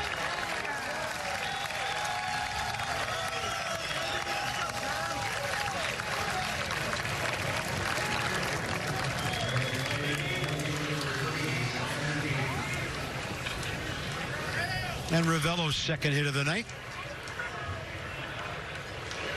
Next up, the right fielder, Austin Dean.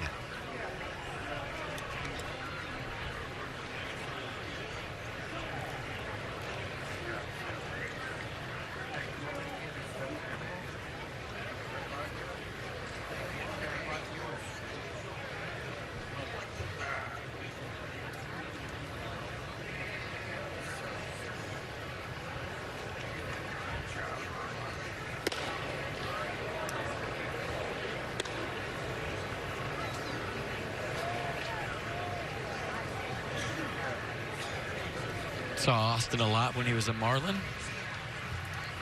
Yeah.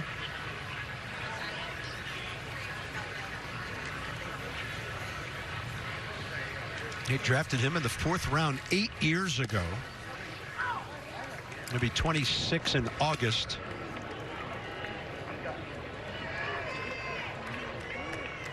And a guy who's battles his way through 7+ minor league seasons.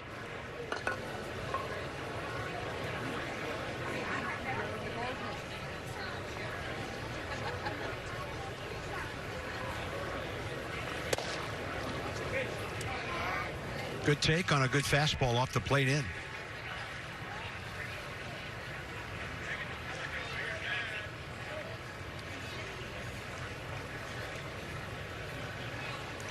And the Marlins have added some guys. Jesus Aguilar, the former Brewer. Jorge Alfaro, the former Philly catcher.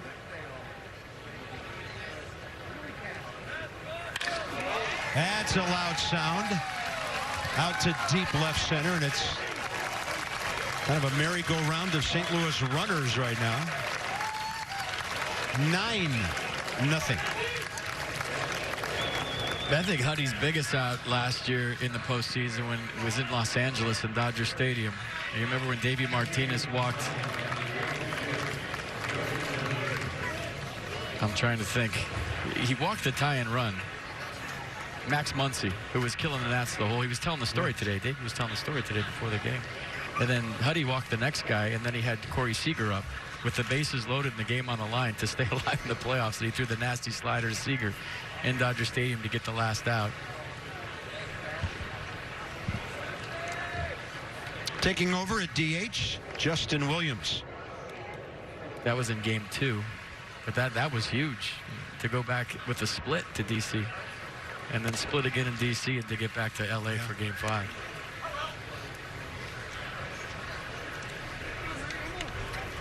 Yeah, then Smith behind Muncy walked on 4 pitches, and then Corey Seager struck out in a big-time battle where he was swinging out of his shoes the whole at-bat. I believe on a back knee slider. Some good run on that 87.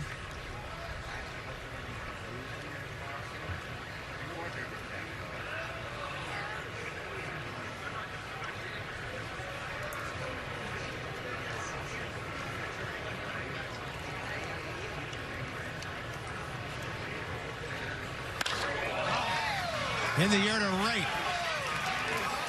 Helping wind. Out of here, 11-0.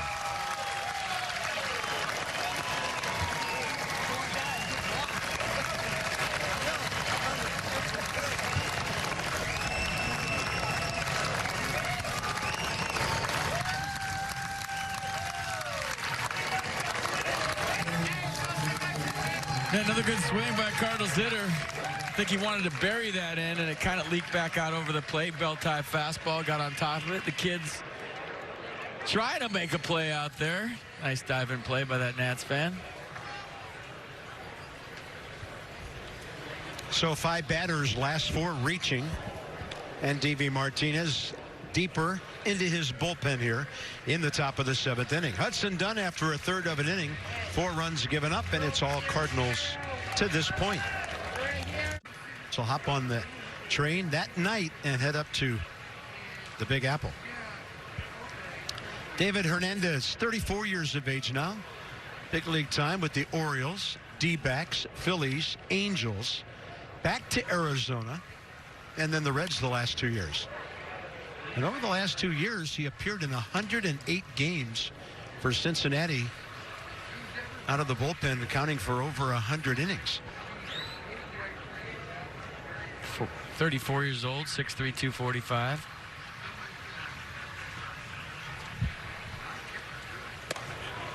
Fastball averaged 94 for the Reds last year. Slider, curveball, change to complement it.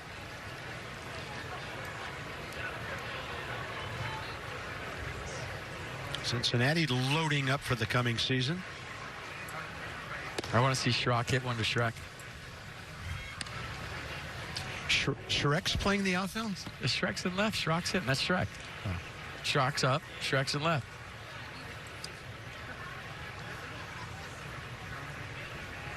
It's Shuck. J.B. Shuck. Shuck.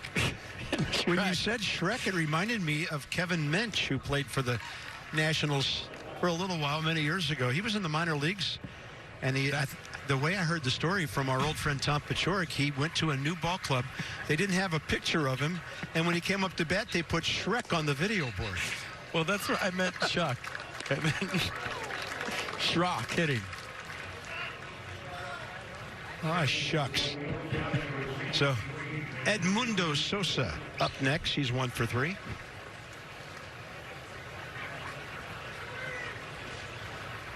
And he could have hit one to Juan Soto.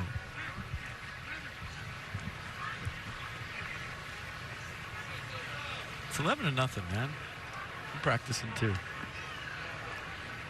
I don't like practicing for blowouts. Yeah. Spring doesn't count.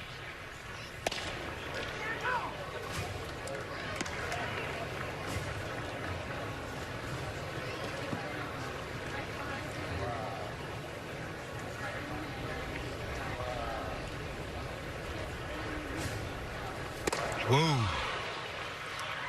Sosa spinning out.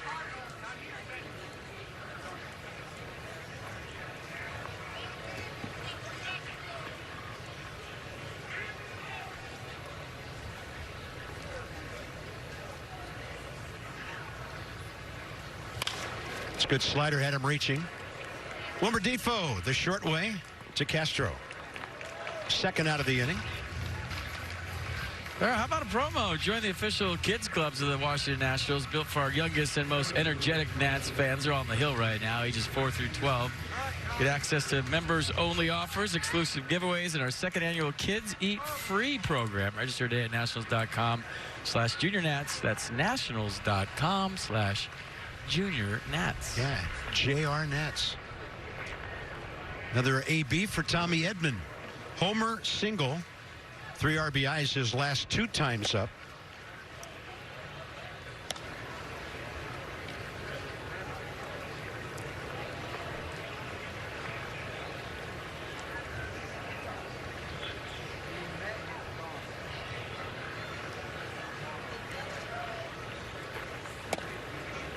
Two and 0.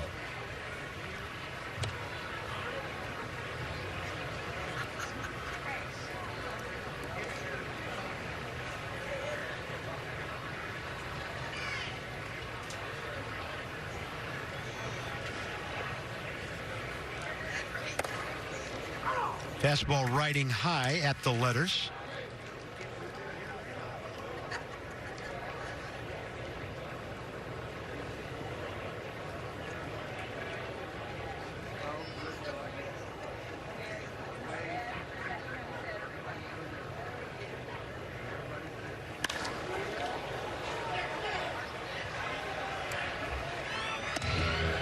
I mean, the wind blew that thing back and it all.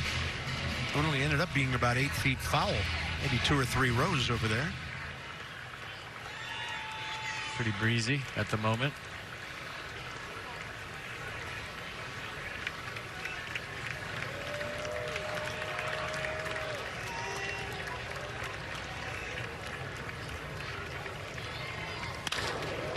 And this one right at the shortstop, Luis Garcia. Nats coming up, bottom 7 after the stretch, down big. So this game may not be disseminated without the express written consent of the Washington Nationals. It's a cool shot. Beautiful. Right down there on the Palm Beach side, looking back toward the West Palm Beach side of the Intercoastal. Yeah. You know your waterways. Actually got one right for a change. Wilmer Defoe leads off. And for the Cardinals, righty, he's 23 years of age, Tampa native, Jake Woodford, drafted out of high school by the Cards in the first round of the 2015 draft. 9 wins at AAA Memphis last year as a starter. 26 starts.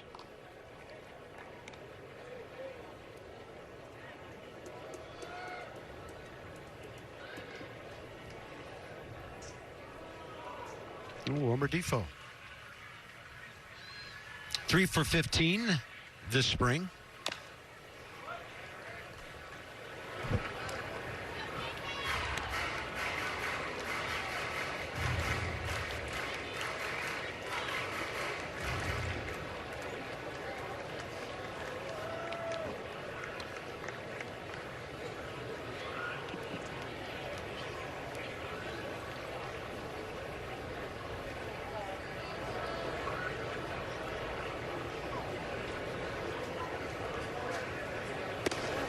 Lost the release point on that hook.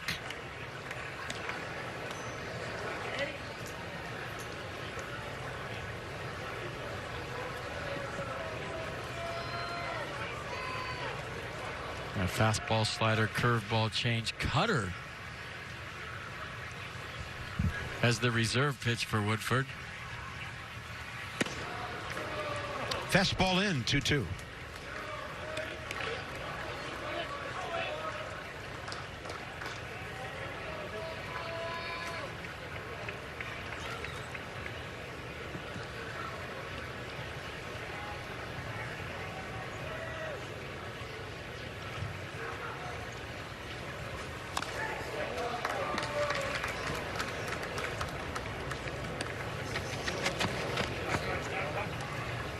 I miss the smell of the bat on a foul ball burning. You always see guys smelling their bat after they foul one back.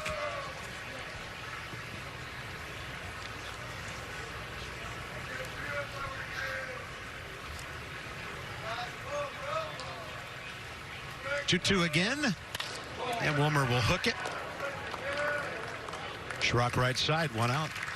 Bottom of the 7th underway.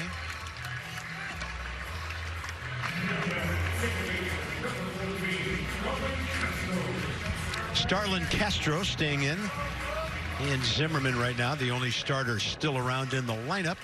And for Starlin, just his 3rd AB of the night. You know, veterans sometimes will tell the manager, I want some at-bats. I need some right now. So leave me in for 3 tonight. Or I want to play the whole game. Or I want to go to the minor league side and lead off every inning for 8 innings and get 8 at-bats in one day.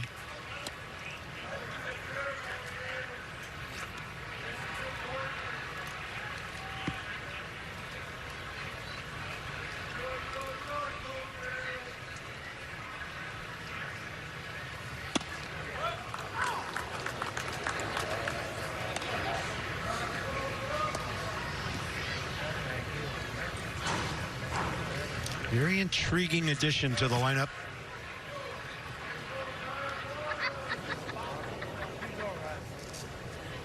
Producing 86 runs with the Fish last year.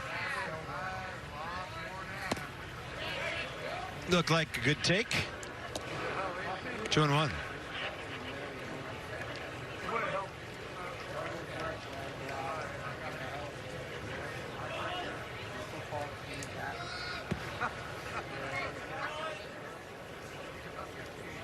See if he gets a fastball here, and if this is loud. Right center. Oh, that was an in-between swing. That's you're not sure. You don't see an apprehensive swing from Starlin Castro in a 2-1 count if you're feeling good. Look at, there's almost an afterthought. Like a 2-strike pitch that he tried to foul off. That means he's thinking.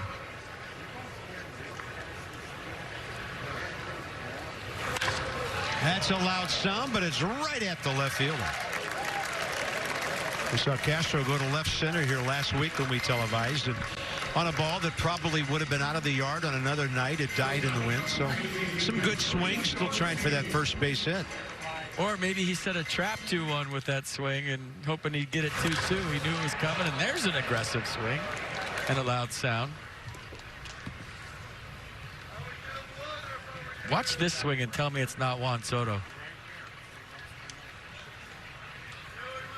This is Luis Garcia. Check it out.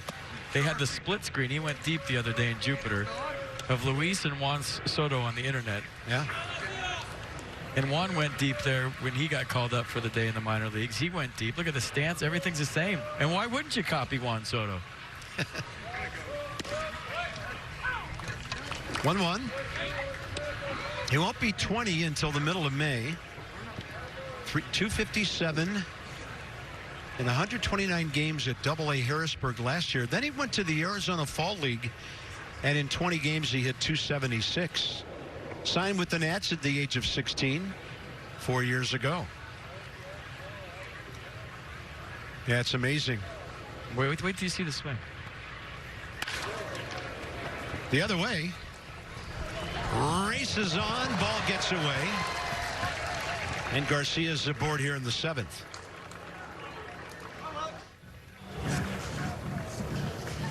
resemblance, right? The stance for sure, and then the swing.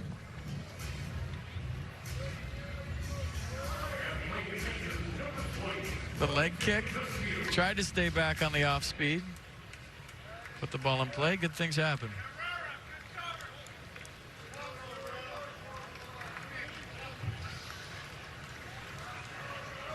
Well, they put an error on the board.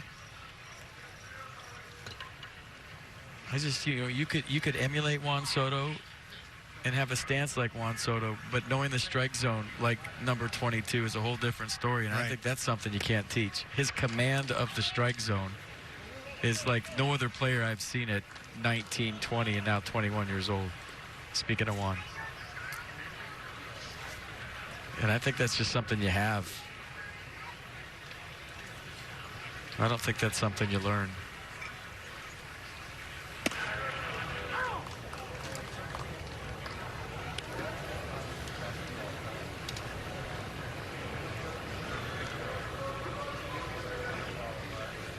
Well, Castillo, 12 and 41, the power numbers in just 72 games with the White Sox. And a ball to short. And that's it for the Nats. Only 3 hits all night long. They've stranded 2 runners. Tough to keep score. It'll week. Player ring presentation, Champions Day. Davey Martinez World Series bobblehead presented by Geico.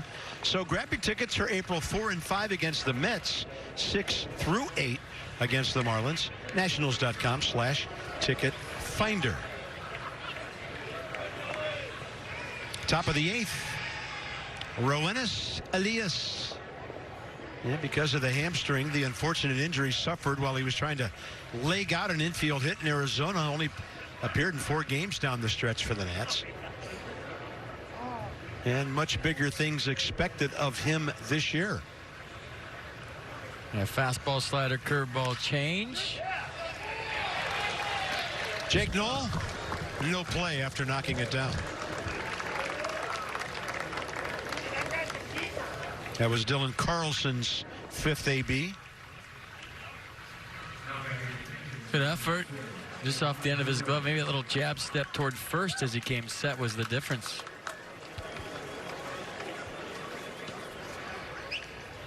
Ivan Herrera took over behind the plate from Matt Wieters. Gets his 2nd AB here.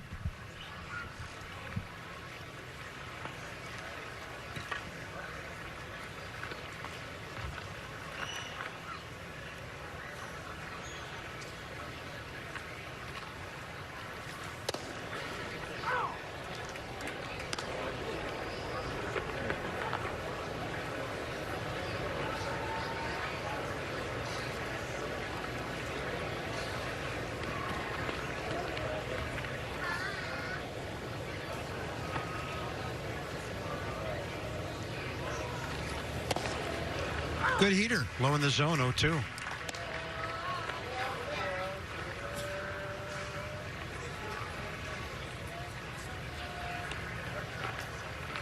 Yeah, reverse splits for this left-hander, which might come in handy with a 3-batter minimum, which starts March 12th down here, where relievers are going to have to face. Yeah, we'll televise 1 week from today against the Yankees when that will kick in. Yeah, what becomes of the lefty versus lefty specialists? Guys like former Nat Jerry Blevins, who would come into the game to face a batter or 2. Be interesting to identify those guys during the coming season who can make those adjustments and fulfill that rule change. Could be interesting to see how managers deal with that. Yeah. And who takes advantage of it, who doesn't, who gets out managed with it, who doesn't.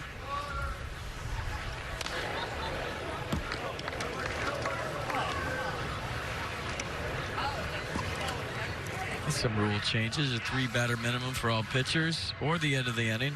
Yeah. Never been more excited about the rule change. That is number 2 right there. Challenge reduced time from 30 to 20 seconds. And no more 10-day DL for pitchers. High in the air, out to right. Zach Williamson right next to Bonifacio for the first out here in the 8th. I'm going to see the rule play out before I crush it on air. I have my thoughts about it now, but I've been wrong before. And I've always been the get off my lawn broadcaster when it comes to new rules. So I'll crush it if it needs to be crushed. And if it's good, great. Hey, I didn't like the wild card. It's turned out to be one of the greatest things in the history of the game. Keeping teams involved that would have been eliminated by early to mid-September. It's like saying a trade is good on the day of a trade. You never know until maybe a year or so later if a trade's good. And there was this discussion amongst my friends this winter, because Lucas Giolito's done so well for the White Sox. Was that a good trade? And I said, anytime a trade leads to a parade in a world championship, which it did with Adam Eaton, it's a great trade, because what's the object of the game? Win the World Series. The World Series. So that's a great trade. End of discussion. It doesn't go any further than that. If Lucas Giolito, and I hope he does, wins 5 Cy Youngs, the conversation is over that was a good trade because you won a championship. Oh, interesting. Yeah, Lucas has been battling some chest area problems, but he is scheduled, I think, to make his first start early next week. That's not good right now.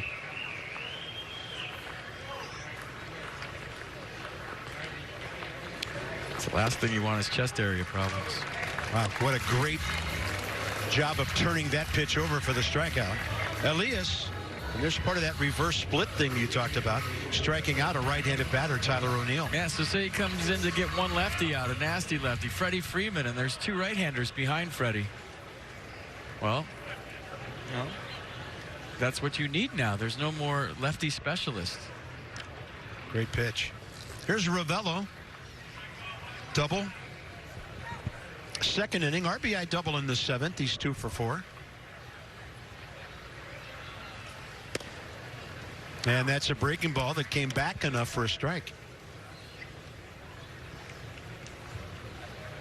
At the time the Nats got him, Elias 44 games for Seattle with a 3.64 ERA. And really, anytime you're in the American League and your ERA starts with 3, that's a good thing. For the Mariners, who were having a rough year, 45 strikeouts, 17 walks in 47 innings. So we didn't even get a sampling of what this guy can do. And it's almost like getting a new left-hander, along with the addition of Will Harris from the right side.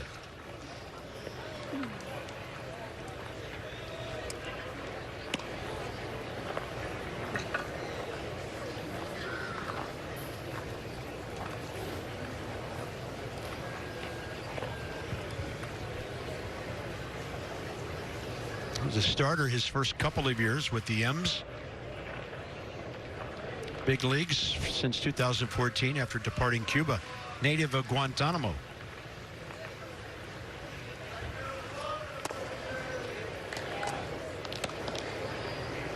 Pretty good pitch right there. Good take. That was designed for a swing and a miss.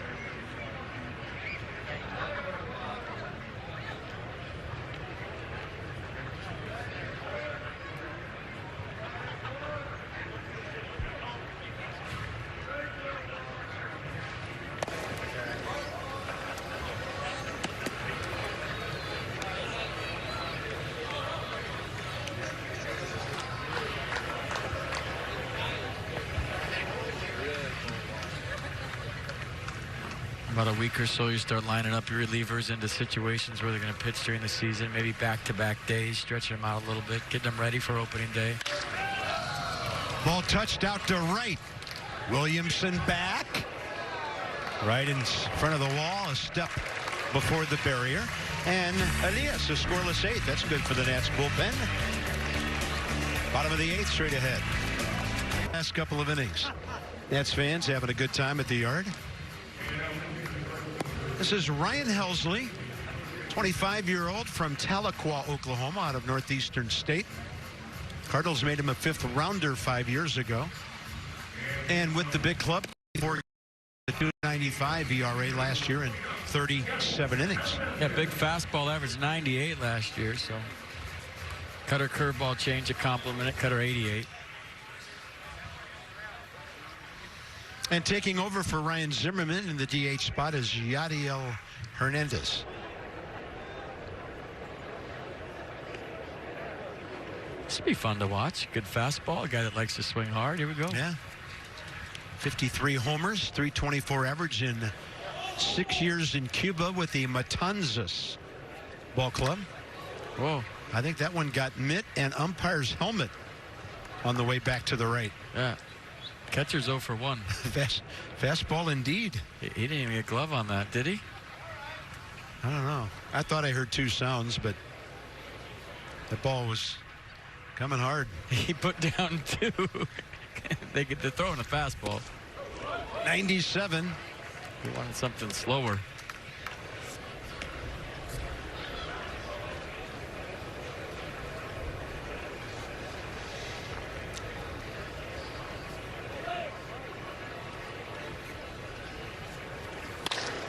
Nice swing. First Nats hits and Soto's double back in the 5th. It's Yadiel Hernandez, 4th hit of the spring. Next up, the sensation of last year's spring training, Jake Knoll. When he hit .320, made the opening day roster seemingly out of nowhere. 2 for 12 for the Nats in 8 ball games, and Nationals were in Denver, departing, coming home from a road trip when he went back to Fresno and hit .285 there the rest of the year.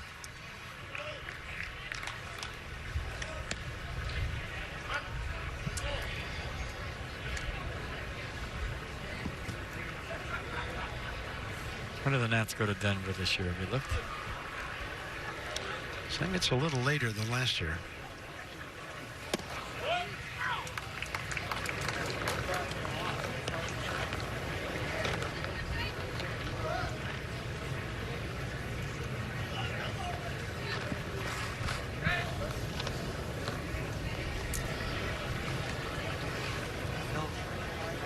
I'm seeing July here. Oh, Ball won't be flying then, will no, it? August, sorry. Oh, man. They're at Nats Park in July. Yeah. Nats go there in August. Well, we've been to Denver in the past when it's been 90s and 100 degrees in the middle of August. I mean, pitchers are just thinking, are you kidding me?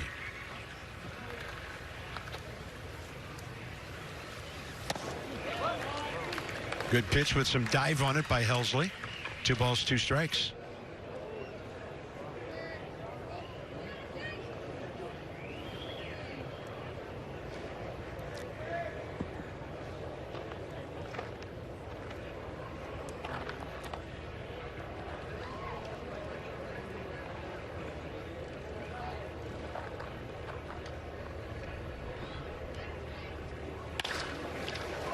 That's a tailor-made double play ball, 6-4-3.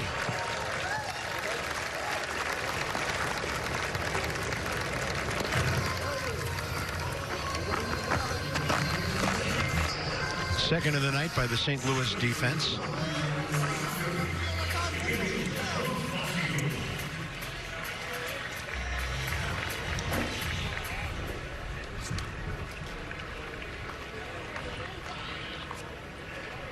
It's 11-0, and we're looking at the score, and guys are trying to make the team or make an impression at the very least. So even though, you know, usually in games like this, you're still trying to get your hits and you're still trying hard. But in spring training, when you come in late, we've talked about it every single year. You want the manager to remember what you did, even if you don't make the team. So if there's a need, you're the first guy they think about. Yeah. It's not always making the club. It's sometimes even more important is making an impression. Tough to make a World Series championship ball club that's pretty much set, but with injuries and need, you want to leave a great impression. Emilio Bonifacio hasn't been in the big leagues for a couple of years. Last time with the Braves in 17. 248 and 157 at bats for the Nats in 08.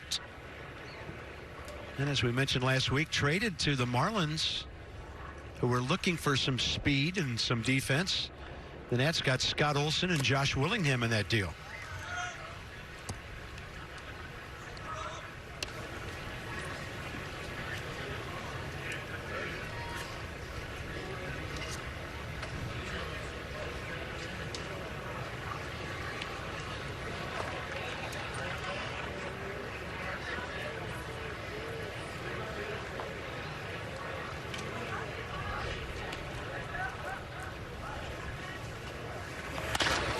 That's well placed. First time tonight the Nats have 2 hits in an inning. And Bonifacio aboard with 2 outs. Don't you feel like that's almost every hit we've seen Emilio Bonifacio get over the years? I mean, when he went to the Marlins, he fairly drove the Nats crazy for a couple of seasons. He did. He goes the other way. I mean, he hit some home runs, believe it or not, against the Nats. But this is what you think about when you think about him. Just slap it the other way and run.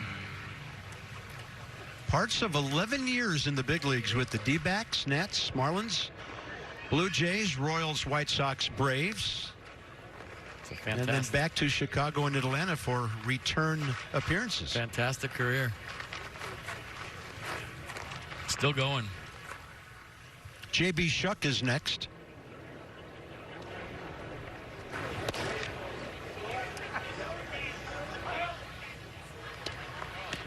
Originally drafted by the Astros out of Ohio State, and 27 games, 213 for the Pirates last year.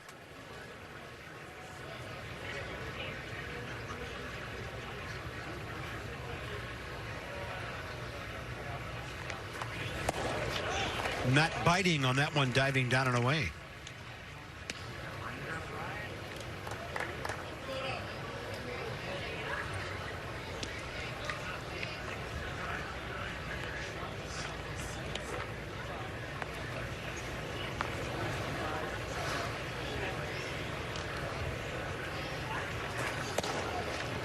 .96 on the heater. 2-1.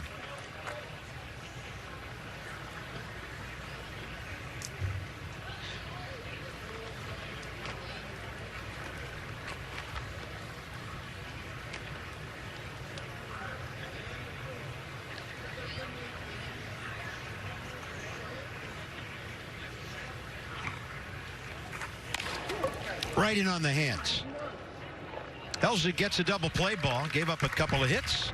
Nats strand a runner to the 9th in this 11-0 game. 53 total, 35 strikes. And some of the hitting that Tommy Edmonds has done. A couple of doubles for Juan Soto.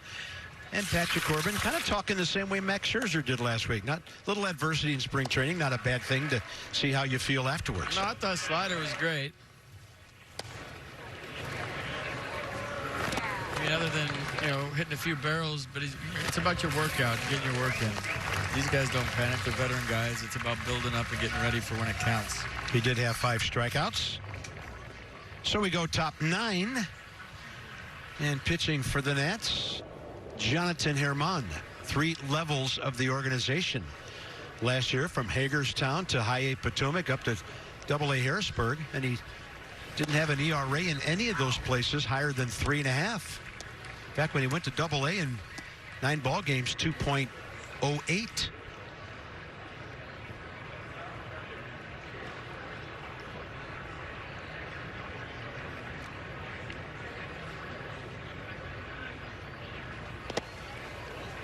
Clean catch by Castillo on a wicked breaking ball.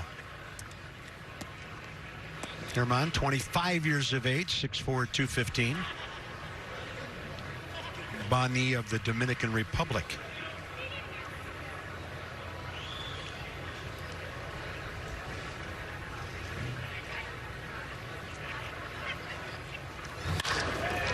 Fastball, challenge heater, and right at Bonifacio for the first out. All right, welcome to Palm Beaches, everybody. Welcome, my friends, to America's first resort destination and second home of your Nats. The Palm Beaches are your playground for every traveler, your budget or your interest. So join your Nats here in West Palm Beach. For more information, visit thepalmbeaches.com. There's Justin Williams. First at bat 2 innings ago. It went on to the berm out in right field for a 2-run homer. And trying to make it 2.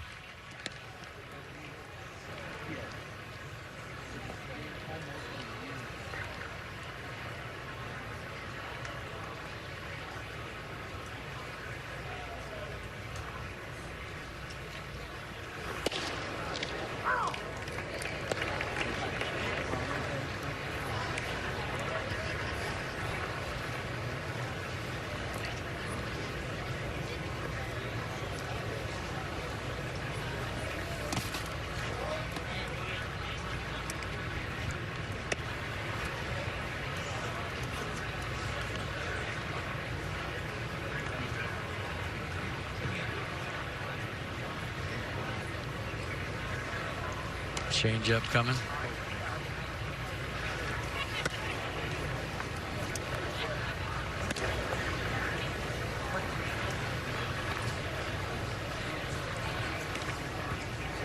Two balls, 2 strikes.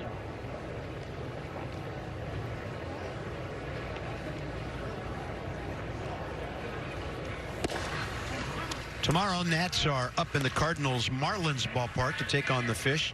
It's a 7:05 Eastern game tomorrow night. And then split squad on Saturday here against Miami and at the Mets. Tigers will be here from Lakeland, Tiger Town on Sunday. Swing and a miss. Good fastball. 2 down. Little hop on that heater.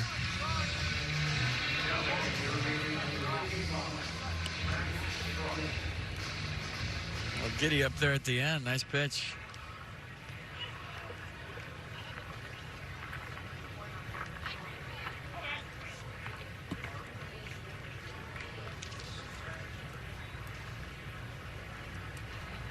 Max Schrock, 2 walks, a base hit. He's 1 for 2. Looks like a really good inning for Herman. About 95 over to Jake Knoll. 1, 2, 3. Nice grab, Jake. We're going bottom 9. No cares about the scoreboard. He's having a great time with mom and dad nearby. Bottom of the 9th. Another inning of work for Ryan Helsley, who came in to give up a couple of hits, got a double play ball in the 8th, some of what he did last year. As mentioned, a young guy with a big arm. Now, here's Mac Williamson with an RBI, 1 for 14 this spring.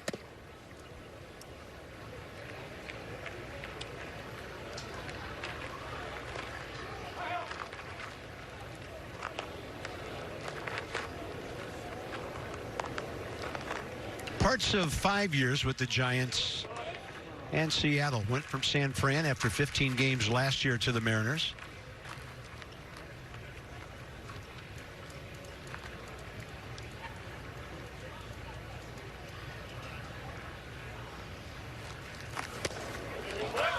Tailing action, sinking action.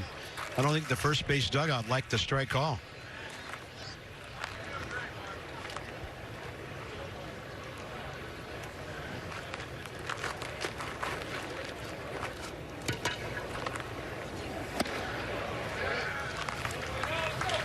Little maybe backup action on that. Yeah, Matt can hit him a long way when he gets him. That was a changeup.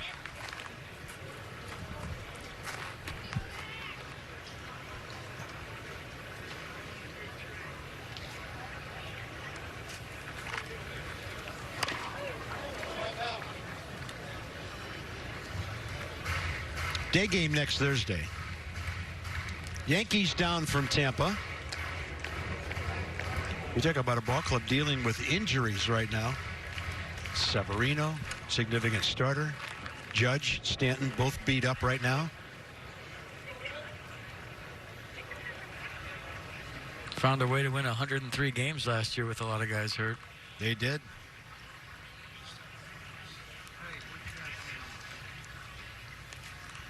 Two. Foul tip and the strikeout.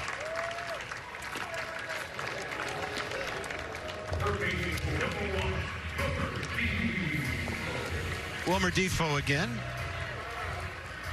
And then after him, first AB tonight for Adrian Sanchez.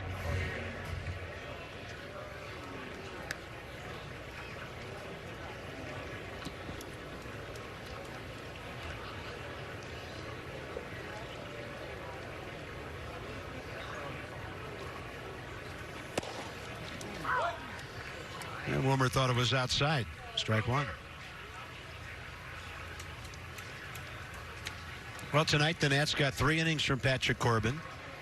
Bullpen work for Javi Guerra, Sean Doolittle, Daniel Hudson, Roenis Elias among the frontline guys.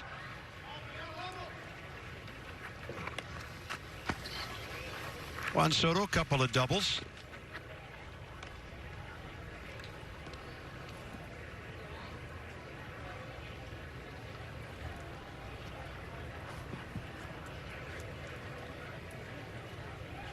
Wilmer pulled it first time. Ground ball to Schrock, right side.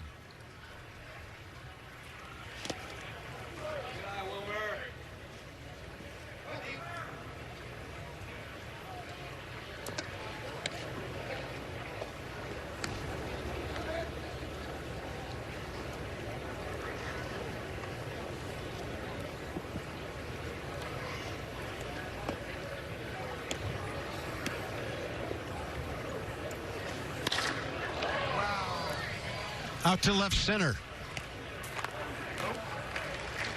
Carlson. That's down to their final out. So Chip Hale's the new third base coach for the Nats. He hasn't had a lot of customers on Masson this spring. Well, this is our third telecast. First one got rained out after 2 scoreless innings. One unearned run last week. We need some offense on TV here. We're saving it. I hope. Adrian Sanchez next.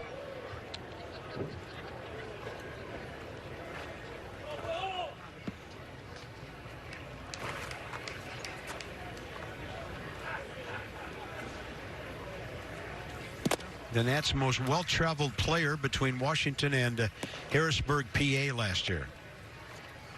With the AAA out in Fresno, had to keep some guys like Adrian, Michael A. Taylor, ready when needed at AA, several hours north.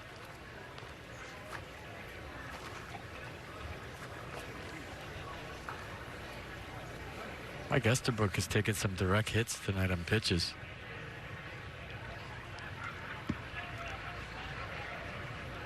That's when you just lean over and whisper in the catcher's ear, hey, catch this one. He's like, where's Yachty when I need him? Pitch up, 2-0. Go, Adrian.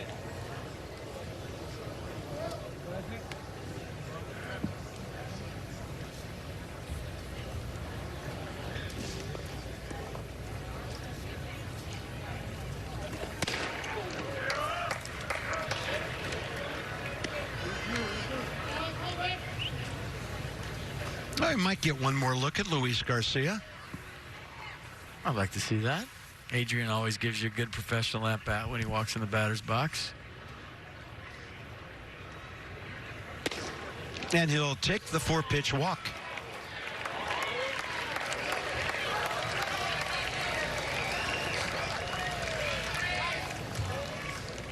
Couldn't go the whole night without seeing Mike Maddox, right? The Cardinals thought the fact that he had 2 holes in 1 before the playoffs was a sign. But he did. He had 2 holes in 1 in 1 round. Mad Dog went over to Army-Navy Country Club in Arlington. Aced 2 on the morning of a playoff game. And I had the chance to go out and hack with him a couple of times when he was with us. And he's just one of those pitchers who repeats that same sweet swing over and over again. And so much enjoyed having Mike and Lise with us in D.C. Wonderful family, great guy, and doing a good job for Mike Schilt. Twin brother in Colorado. It's my favorite that guy. My favorite part about Mike, my former teammate, is the Nats pitching coach. Well, there's a healthy hack. This ball will be close. And it just comes down, evidently stayed inside the screen and hit the barrier.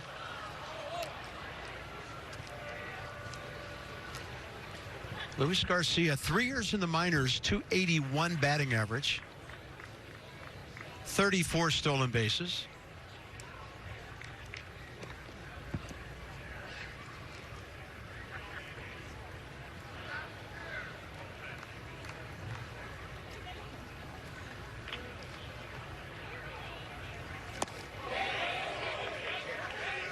Pretty good pitch. Yeah. I thought it might have been a called strike. Appealed to third, no swing.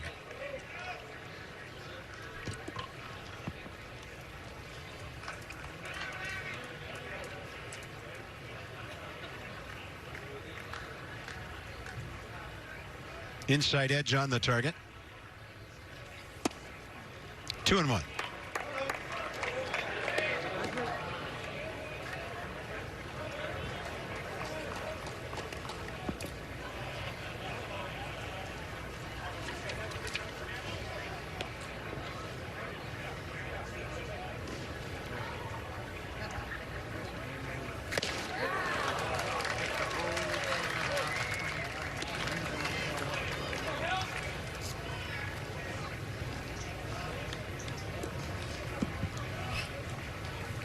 Probably going to get another one up there, right?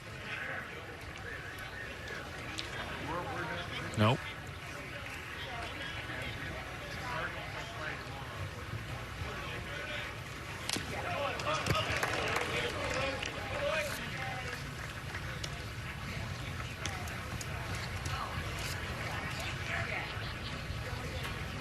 Luis Garcia, young shortstop. He's a big kid, 6'2", 211.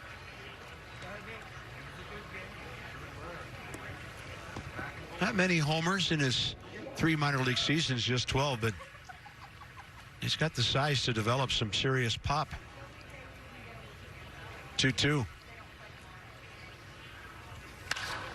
And straight up in the air to the left side. And that will do it as the Cardinals come into the Nats ballpark and pound out 11 runs on 14 hits, stranding 6, and they beat the Nationals tonight 11-0. For FP, I'm Bob Carpenter. Final score, St. Louis by 11. Next Thursday, it's a 1 o'clock game when the Yankees are here. That's March 12th, and we hope you join us for our next Nationals telecast. This has been a presentation of Masson. Fun on the burn tonight. That's about it from West Palm. See you later.